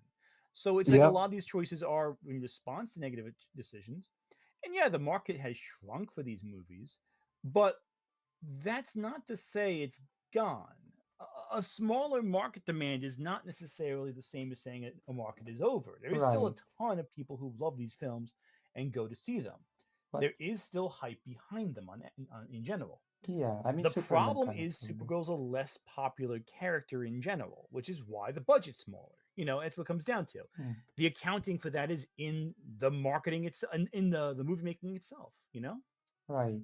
But I feel like again, these people are having 5 different discussions and pretending it to be a single discussion. Like Mm-hmm. how a Yeah. movie is marketed is a different conversation from the movie's quality itself. And if Yeah. there's some oversaturation of that has nothing to do with a movie being bad or good. The fact that people are tired of superheroes or the market is oversaturated. Exactly. Yeah, Yeah. but No. Lucy, woman. Yeah, but woman though. Yeah, But how can movie if woman? that's true. It is like With this. another harsh truth? Well, I don't care if you're ready, I'm doing it anyway. Female led superhero movies don't tend to make money. That's not even Wonder true. Woman. Like the It one is not most a lot of hated them. movie that they bring up always, Captain Marvel made quite a lot of money, didn't it? Yeah. Didn't Yeah. Captain Marvel make $1 billion or close to it? Yeah, Like I 800? think it It broke. believe it it, I broke think above I a it was believe one it of billion. broke those a billion. movies that actually made $1 billion, which would It be did. But I will say this. Um, Captain Marvel made $1 billion because of Avengers Endgame hype mostly. I But again, don't Still, think Wonder see, Woman it still made $1 billion. still made $1 that's billion. true. Wonder Woman I've made got a to lot of money too. I've got to step in and correct this record. I don't think it was mainly because of that. I genuinely don't, because in between the two Avengers films, Oh yeah, there were yeah. two Good point. films. There was Good point. Ant-Man as well, Ant-Man and the Wasp, and that basically it didn't flop, but it wasn't. It certainly didn't make $1 billion. It wasn't a Yeah, success. So No. yeah. Also, people in chat are also mentioning this. Barbie. Barbie. Barbie yeah, made a lot of money. Not a superhero film, yeah, but made a ton of money. Um, Even looking at say the one example where, and by the way, Wonder Woman 1984 does not count in this discussion. That came out during the height of the pandemic, like true. in That's like true. super isolated mode. So we can't count those returns or the Suicide Squad as an example either. Um, Or Black Widow as well, because Black or Widow Black Widow. was, Yeah, or I that think was Birds of Prey. Birds of Prey is a good example of one that did flop, but also Birds But of Prey had a that was also a pandemic film. yeah, the beginning of it, but like Birds of Prey is also a weird one because it's hard to kind of that was marketed in a way that was kind of tough to figure what it was even about. You know what I mean? Like it was very hard Yeah, to that's gauge that true. one. It didn't feel like much of a movie, and it felt like it did remove itself a little too much from some comic imagery. So I get why that one struggled. Birds of Prey makes sense why they didn't do as well. Um, But again, Hey, don't hate me for telling inconvenient truths. And don't just take my word for it either. The numbers speak for themselves. In the past decade, there's been 9 major female-led superhero movies in theaters. And would you count? I don't think Dark Phoenix counts as a female-led. No, I don't know if that counts. no, That that's one. a stretch. That one's X-Men. That's more It's X-Men. That's an X-Men. X-Men film.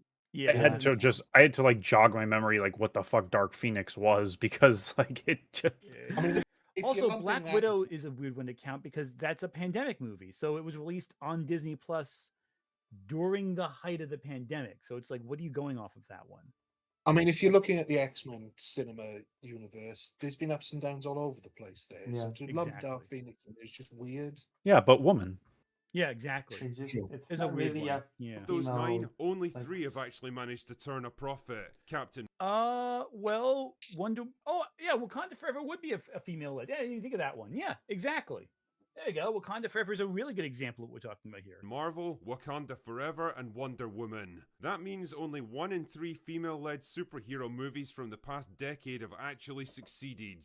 And Well, again, a couple of them came out during the pandemic. Also, do you know which one he conveniently left out? That's an interesting example. Suicide Squad. That's basically a Harley Quinn led film. If you count Dark Phoenix, Suicide Squad That's also true. has to count. Yeah. That's So true. there you go. But Yeah. also, I feel like there's this very bizarre standard for what a successful movie is. Because you have to look at those movies one by one, look at their budget, look at their everything. Not if not a billion, it's a failure. That's a very strange way of looking at movies and their success metrics. Yes, but Well, that yeah, is- but they're grading on a very strange, obtuse curve to make their point. So Yeah. Also, they don't really deal with math because if they did, that would be difficult for them to actually do. They just look at Yeah, low I mean- number good, high number. They look at high number good, low number bad, and that's all they look at, not Yeah. budget or I relation mean- to that. and what's high and They low have- varies from talking point to talking point. Exactly. They have- Don't forget. Oh, they sorry, have cut you off there, Ryan. Sorry. I'm just going to quickly say they have definitely slid into this standard of if it doesn't make a billion, it's a failure.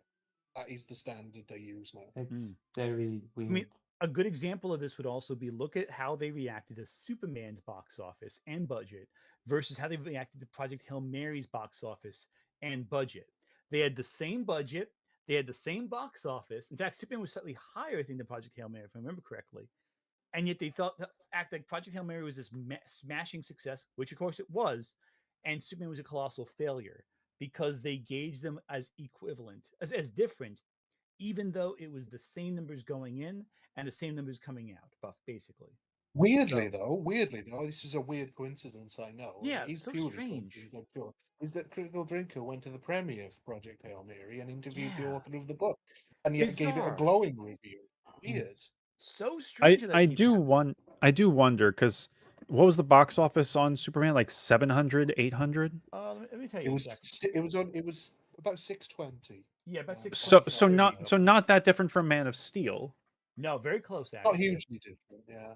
Yeah. So Also keep what in do mind these that- guys people think of like Man of Steel's box office? I wonder.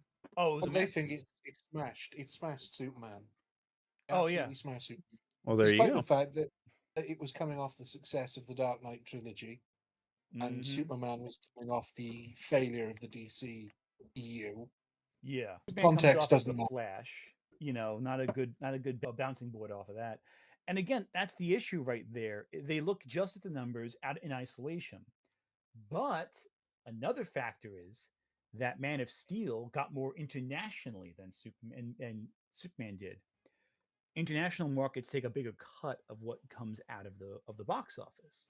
So actually, the studio got less money from Man of Steel than it did from Superman because the international studios took more international markets took a bigger cut of the box office. So that right there. Anyway, back to this. Yeah, I mean, No, up those- until recently, sorry, No, up go until for it. recently, up until recently, international box office really wasn't considered as a metric for success.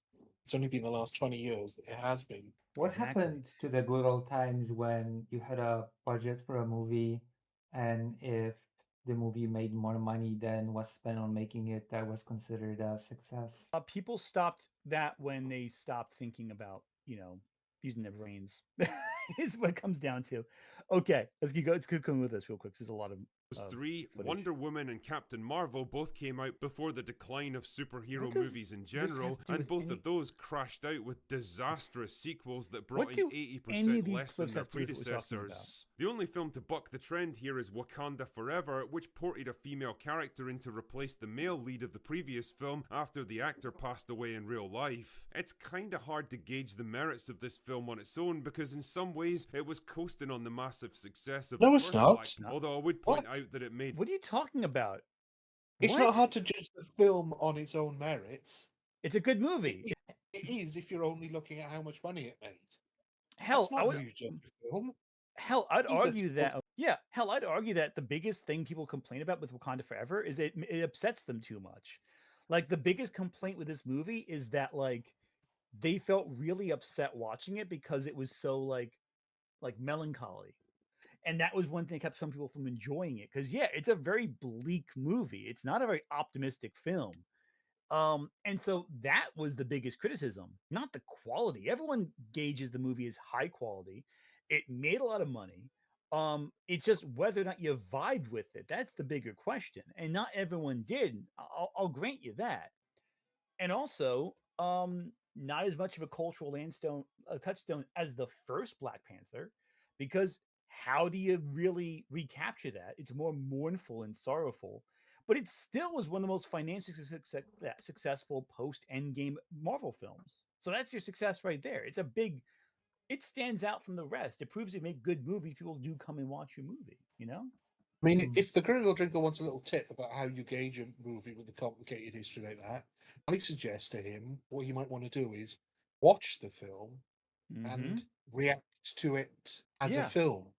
Maybe Yeah, try that. Yeah, you can easily gauge its success. He's just saying you can't because he doesn't want to actually engage with the fact that if you make a good movie, people go and see it, you know? 500 million less at the box office. All of this is a long-winded way of saying that female-led superhero movies have a pretty spotty success rate, especially in recent years. Then there's name recognition to think about. See, Superman himself is about as ubiquitous as any fictional character can possibly be. You could pick almost any human being on the face of the earth, from a goat herder in Peru to an izakaya owner in Japan. Show them a picture of Superman and they'll probably know exactly who he is. He's had endless comics, movies, TV shows, cartoons what and does that do with merchandise made about him anything, for buddy? almost 100 Like, years what now. does this have to do He with may you and your be movie? one of the single most marketable characters ever created. Well, apart from this fucking thing at least. Supergirl though? Nah, not so much. Especially in the world of film and TV, which is what we're talking What a about weird here. Her criticism first as and well. so far Yeah, it's like so far, it's like he's not actually addressing anything specific with the movie itself. He's just talking about the concepts. It's like, yeah. Well, not even that. I mean, if all of these people can identify Superman, then a girl in the same costume isn't going to be too much of a stretch to work out what she is about. Yeah, exactly. And it's like talking about this right here. Also, by the way, the most popular superhero internationally is Spider-Man, not Superman. Superman is not as internationally beloved as Spider-Man is. Spider-Man is the most widely recognized superhero internationally. So right there, you're already wrong. Superman. Here's the thing about Superman. Also, there has never been a Superman movie that has ever grossed $1 billion. That is a factual statement. No Superman movie has ever grossed $1 billion.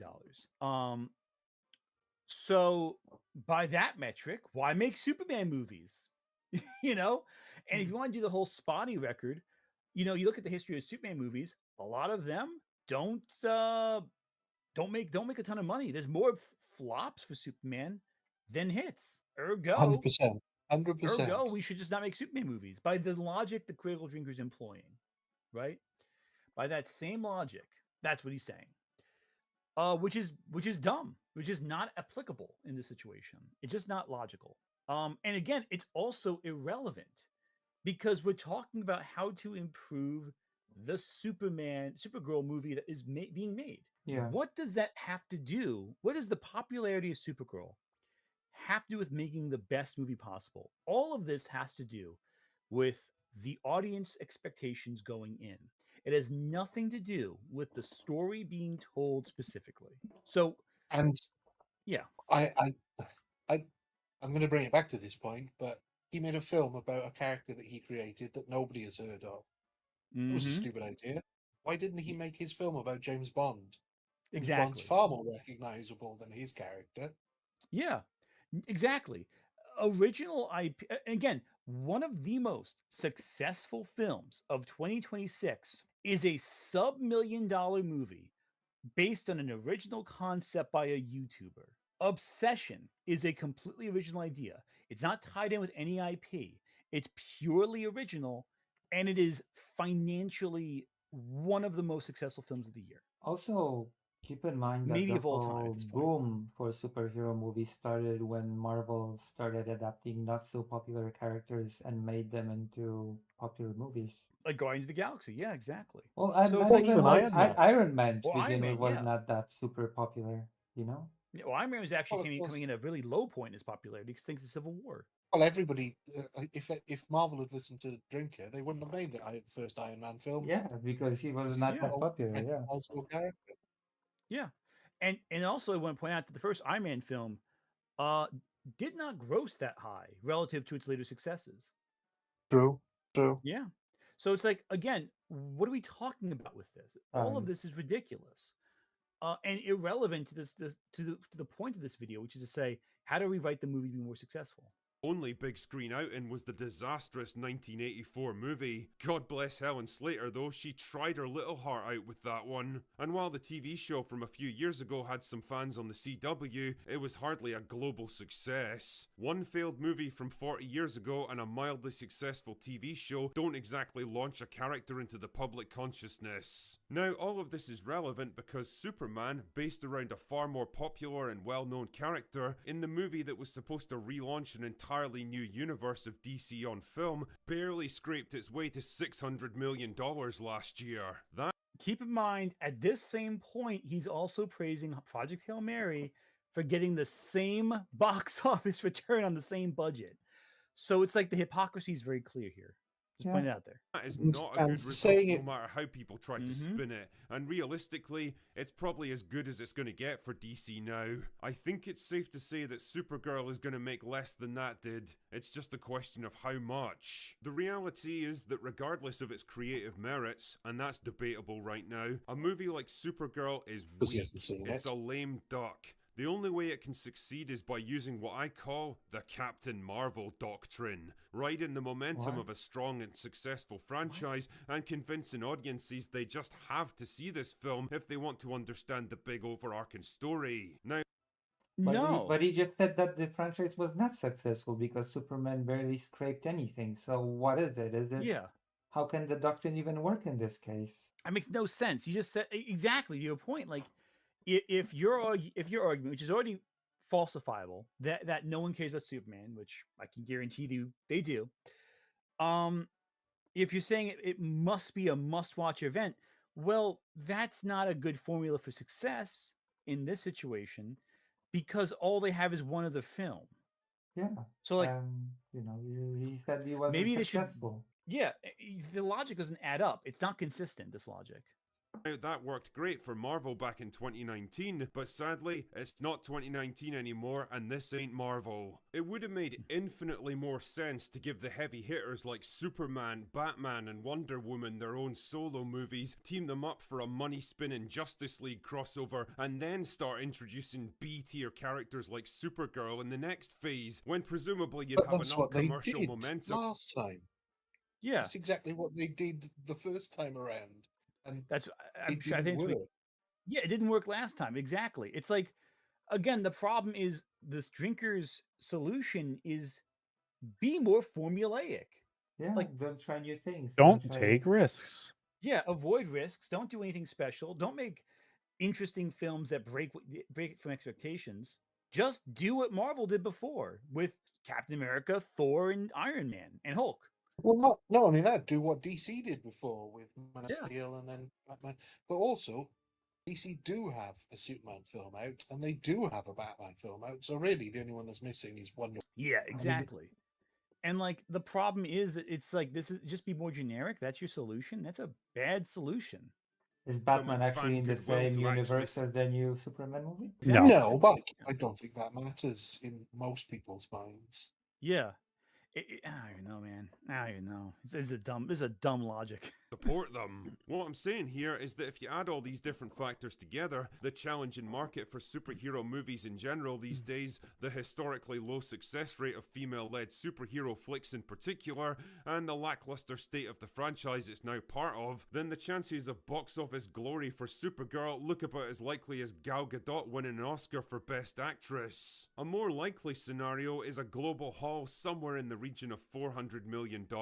Not exactly great, but it also doesn't have to be a disaster either if you keep your budget under control, like under $100 million. Any Well, they've done serious that. market research. Yeah, so that's the thing. I've been seeing the budget. Let's see what the budget is currently being reported for Supergirl. Because I've seen everything from 100 million to 170 million. It's definitely under 180. Yeah, it's under 180 for sure. Okay, so I'm seeing people report that the budget is around 175 and needs 315 million to break even. Oh, it'll that yeah, is- it'll now hit that's that. according to some quick checks, but there is also the recent information about the promotions, where DC got $100 million in terms of licensing out the imagery of the film to different companies for marketing purposes. So really, it needs a lot less to break even. Warner Brothers is very careful with this movie. They're doing a lot of ad deals to promote the film, but also to license it out. They're making a lot of money on the back end. This movie does not have a high need to break even. It is a very low threshold to break even. So even with the reduced box office expectations for the opening weekend, it's still pretty low. It doesn't need a lot to break even. So that's good.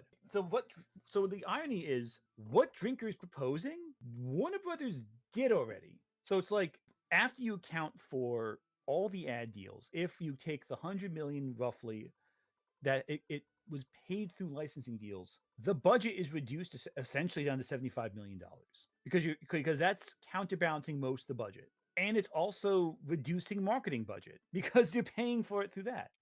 So it's like, yeah, that makes sense. It's exactly what he said. Now he's going to try to inflate the numbers on screen here, but if we take all this information on point right now, it's pretty easy to break even, relatively speaking, anyway. Research would have told them this way in advance, and if they had the common sense, they would have acted on it. Recognized the potential, but also they did act on it. But let's keep going. Also, what do any of these clips have to do with what you're talking about? the limitations of your film, I think his and editor accept that just throwing throws more in money at the everything. problem He isn't doesn't going to give a fix crap. it. Superman had one of the most over-the-top marketing campaigns in Hollywood history, and well, look where it got them. The second unpleasant truth we have to I don't come to think so. terms with here is that if you're a movie studio, the media is not your friend. Yeah, they might be all fake smiles and friendly puff piece interviews, but at the end of the day, they have all the sincerity of a female compliment. What they really want to do is sell headlines, generate clicks, make noise online, and What He does must really any love of his this wife. have- That's what does any of this have to do projection. with the writing of the film? Like none of this is relevant. So speaking of not relevant, that bit about this all sincerity of a female compliment, like wow, horrible, like terrible phrasing. Like I Jesus Christ, I swear he's on the verge of starting to use the word femoid unironically. But like, have you ever actually like gotten a compliment from a woman, dude? Have you like met a woman? I'm sure Melanie Max is nice to him once. I'm not familiar with this person. You're better off with that. I imagine so. Yeah, My God. quartering collaborator basically. Oh God. Yeah. So that tells you right there. But again, like he's just saying this to like appeal to his audience of chuds. That's about it. Oh yeah, and of it course. generates headlines like a good controversy. That is what they are looking for every minute of every day. No entertainment journalist worth their salt wants to report on a happy and harmonious production that's releasing into a welcoming market and expecting to do just fine. What they want is conflict, backlash, sensationalism, brave actors taking a stand against hatred and intolerance. They want to dig up something, anything to get people to click on that news article to land that next big scoop. What does Drinker? Everything he's saying is so generic. What does that have to do with this project specifically? What It's creative also choice? this also makes me think that he hates his own audience because he's basically describing exactly what he does Mm-hmm. and saying that it's a terrible thing that the media does. It's awful that the media make these big things, these big controversies out of nothing. Yeah, Which is it's exactly what he does. just for He's clicks. telling his Yeah, it's audience. projection. It's just pure That's all he is. projection. He's a drama monger. Yeah. I don't I mean, think not- he has the self-awareness to realize that. I don't think he's I'm as not- stupid as he pretends he is. No, because if you remember, well, and I don't know if you've watched the video he made apologizing for his films. I He did. said that if he made it too clever, his audience wouldn't have understood it.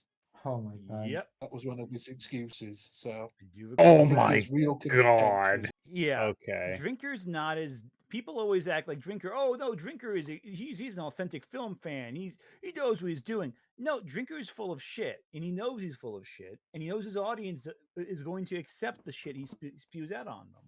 Like he knows his audience is dumb. He's And- trapped. Oh yeah, completely trapped. And his attempts to escape with his films and stories, like yeah, he's able to make the films, but like the reason they're not successful is because despite him being somewhat self-aware, he's also aware that he is trapped by his own Branding. His own grift. his own fixations. Yeah, on like action and all that. He makes generic spy stories because that's what he wants to see. Period. He can't innovate beyond that. He's not creative. He's just self-aware. He's a drama monger. He's a gossip. He's like he's like the town gossip. Only tabloid. he's successful over it. I almost pity him. Yeah. Oh, it's almost always it's a sad fate. But the thing is, they can't ever like. I mean, he feels he doesn't understand the character of Supergirl either. Like he's multiple times. There was a clip from a while back when the first trailer dropped where he was like, "How can Supergirl get drunk on a if she has invulnerability and all that?" When Did you not see Superman? Yeah, they say give the answer in the Superman. Oh, she goes to planet with red sunlight because it's the whole thing was the yellow sunlight gives them powers. So it's like he doesn't even listen to the movies he watches. He doesn't comprehend it. He doesn't sink in. I remember hearing secondhand a story of someone who had this friend Mhm. who, whenever he would tell her about a movie or a book or whatever, if he did not tell her basically the main bullet points of what happened in the plot within 3 sentences, she gets bored. And I'm just like, my God, like this woman, just from how you're describing your friend, doesn't seem to actually care about stories. No, that sounds Like and Drinker seems to be the kind of person who it doesn't care about stories and looks at movies and such as plot delivery vehicles, which is Exactly. just such a sad way to look at art. It really is. It really is. It really illustrates how little meaning he sees in the arts itself. And it just shows his lack of respect for these characters. Like he says, oh, his big point so far, if you really think about it, it's like, oh, superheroes aren't popular. No one likes female superheroes. It's market tested. You have to conform to the market's expectations. That's like an AI talking. That's generic. It's being generic. There's no innovation there. It's looking at trends that have been successful in the past and obediently following those trends. That's not how That's not how you start something. That's just being generic and safe. That's boring. That's being a lowercase c conservative. Exactly. And that's all he has. He can only do it through that lens of like, okay, I have this, I do this, and I only follow this. He doesn't innovate at all. Anyway, let's get through this real quick, because I am going to probably pass out after this is done. Even if they have to pull actors and celebrities into talking about things that they clearly do not want to talk about. The reason I'm asking about the past is that you this talked in terrible. other interviews again about your relationship with your father and why are you that. This is terrible. You think you're free of all of that, or whether that's still something? I'm sorry, you... I really don't. Yes, great, right? Case to in mute point, the Millie Discord to be Alcock's able to recent respond. statements Yeah, about yeah, being a Gregor? young actress in not one but two major franchises, House of the Dragon and now Supergirl. Now, that was all part of a much bigger and longer interview that covered all manner of topics, but the moment she happened to mention the reaction to her as a woman online, well, guess what You every can major always news DM me outlet about decided this. to lead with. That's what you decided to lead with, dude. I've had a rough time I mean, he recently. really is calling his shots here, isn't he? Hey, Yeah. my dumb audience. He's admitting this is that. what Jesus Christ. Yeah, no, 100%. No, completely. You're right on this, Ryan. It's like, Jesus Christ. Like he's just saying the quiet part out loud. I mean, it's all just about the bottom line for those people. They don't care about Yeah, what they're talking evidently about. They so. don't really care about the. It's always the same script, basically. Oh, what the silent majority of the fans really want. It's all the wokeness, which is under you cannot define it. It's just this untangible, magical wokeness that permeates everything, and it's all bad. It ruined the fans for the real fans that used to be oh so happy, and now it's all bad and ruined, and we must go back, make it all great again. Yeah, just bullshit is what it is. Anyway, let's keep going. Sorry. And the thing is, it didn't have to happen that way. All she really needed to say was, fans are free to think whatever they like. All I can say is that I gave this role my best shot, I'm grateful for this opportunity, and hopefully people will give the movie a fair chance and judge for themselves. It's simple, it's humble, and it's uncontroversial. It's not going to win you any fans in the news media, but it's not going to turn your own customers against you. And at the end of the day, those are the important ones. And all of this brings me to my third and final unpleasant truth here. Actors can fucking kill your movie. They only have Rachel Zegler. That's all they have. And let's be honest, you were going to get pissed off at her anyway, regardless of what happened. Wait, what happened with Let's keep it the 100%. Rachel Zegler made a couple comments that these grifters then hyper fixated on, pushing and pushing and pushing, and trying to present the idea that Rachel Zegler was responsible for Snow White failing. And it's like, well, no one really cared about that. Rachel Zegler had nothing to do with Snow White being fucked up. It was entirely Disney fucking it up, like repeatedly. I mean, let's give I'm not gonna go. I'm not She's gonna best part of go. the film, yeah, by a mile. And all the reviews I'm seeing so far for Supergirl is saying that Supergirl is the best part of the film. Like that Millie Alcock is the best part of the movie because she embodies the character so well. And the rest of the film's plot is stupid. Like, yeah, that's what happened with Snow White also. The movie just wasn't good, but the actress given the role of Snow White did the best she could.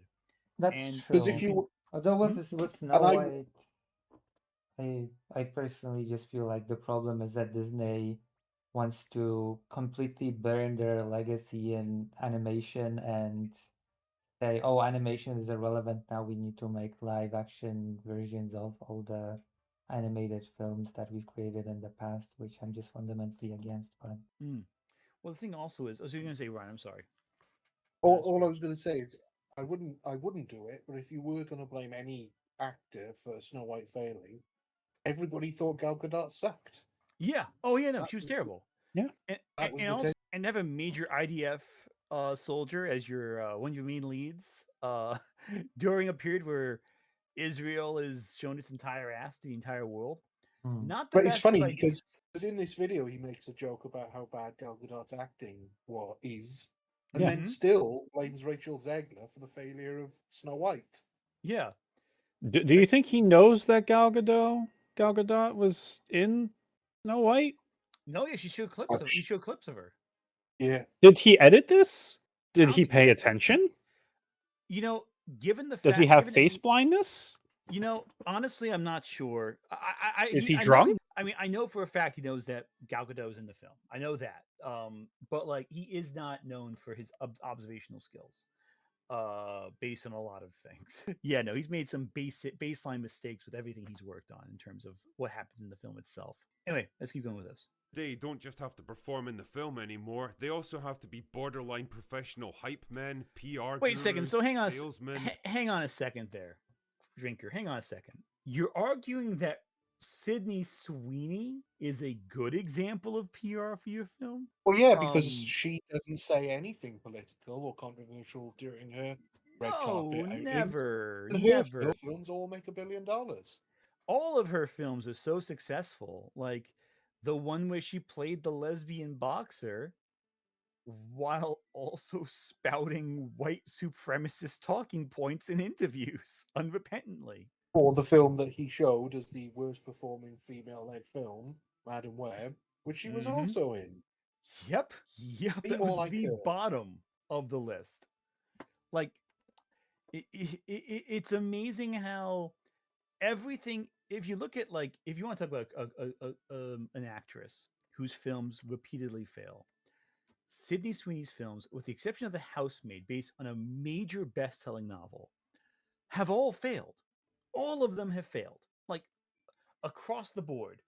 Her successes are incredibly uncommon. Sydney Sweeney has become repellent for the films she's working on to the audience who supported her previously, which was young women. And the audience that loves her, conservative men, haven't shown up to her films. I don't think Critical Drinker has seen The Housemaid. I think he even knows I what it would very is. much doubt it. Yeah. Yeah, I don't think he's seen The Housemaid.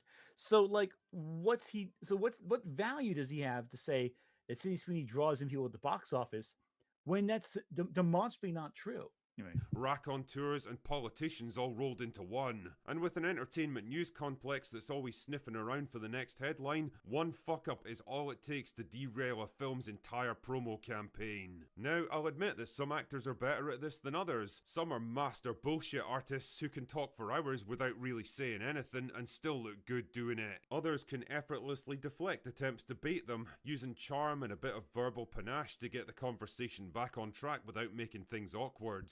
I'm curious if that's comparable to this sort of world, this culture of toxic fandom, where like if you make a movie, especially if you make a superhero movie. what is he? Okay, I'm going to pause right here.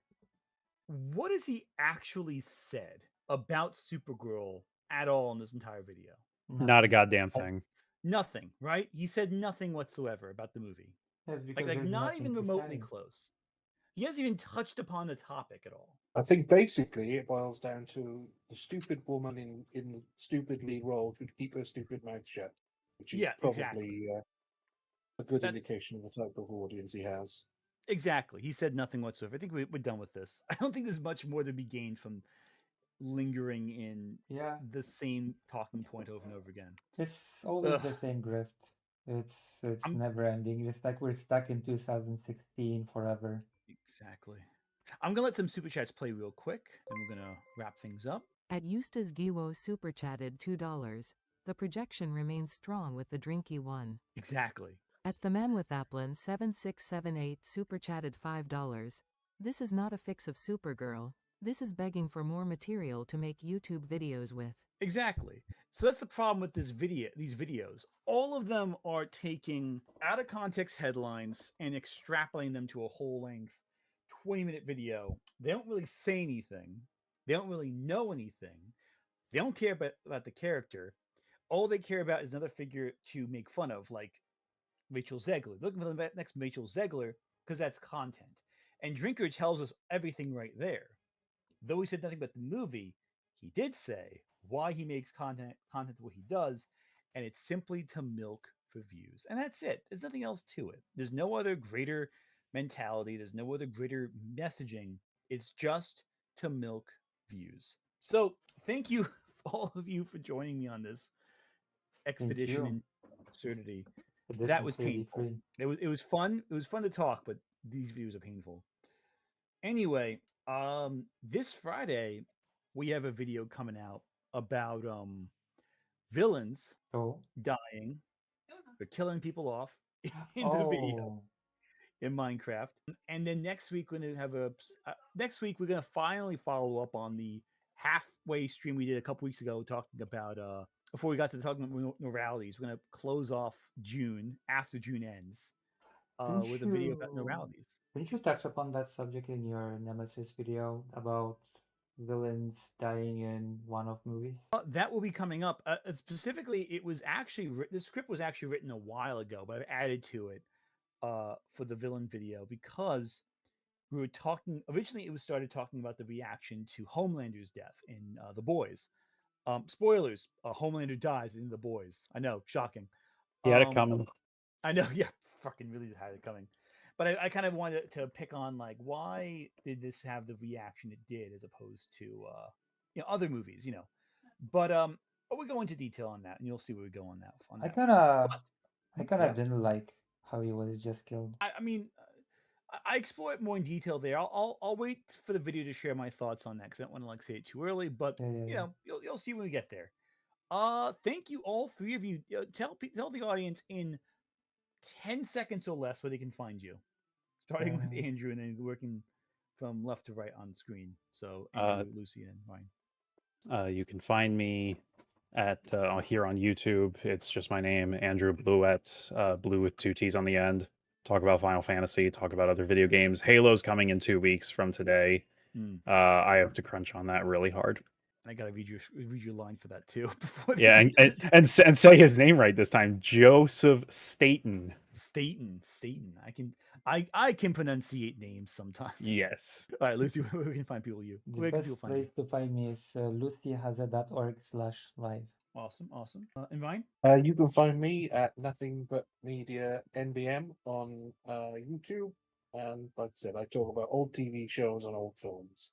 Awesome. And you can find me. Wait, you're watching right now, so you know where to find me already. Everyone, I will see you all next time. Take care, y'all. Bye-bye. Bye-bye. All right, cool. Stream's done. Really, guys, thank you so much for hopping on for this one. Thank you. That was a lot. I'm exhausted. We have defeated the wokeness once and for all. Yeah. I mean, I've been up since like 12:30 this morning, so I've been up all night. It's like 5:47 a.m. Okay, Holy you have me shit. beat on that one by a mile. Jesus. Yeah, because I'm in Ukraine, so it's like a different time zone. We all need to go to bed. No, seriously. All right, I'll talk to y'all later. All right, have a good night. Yeah. Have a good night, everyone. Thank you very much. Night, y'all. Bye-bye. All right, so we've done the super mega collab cool thing.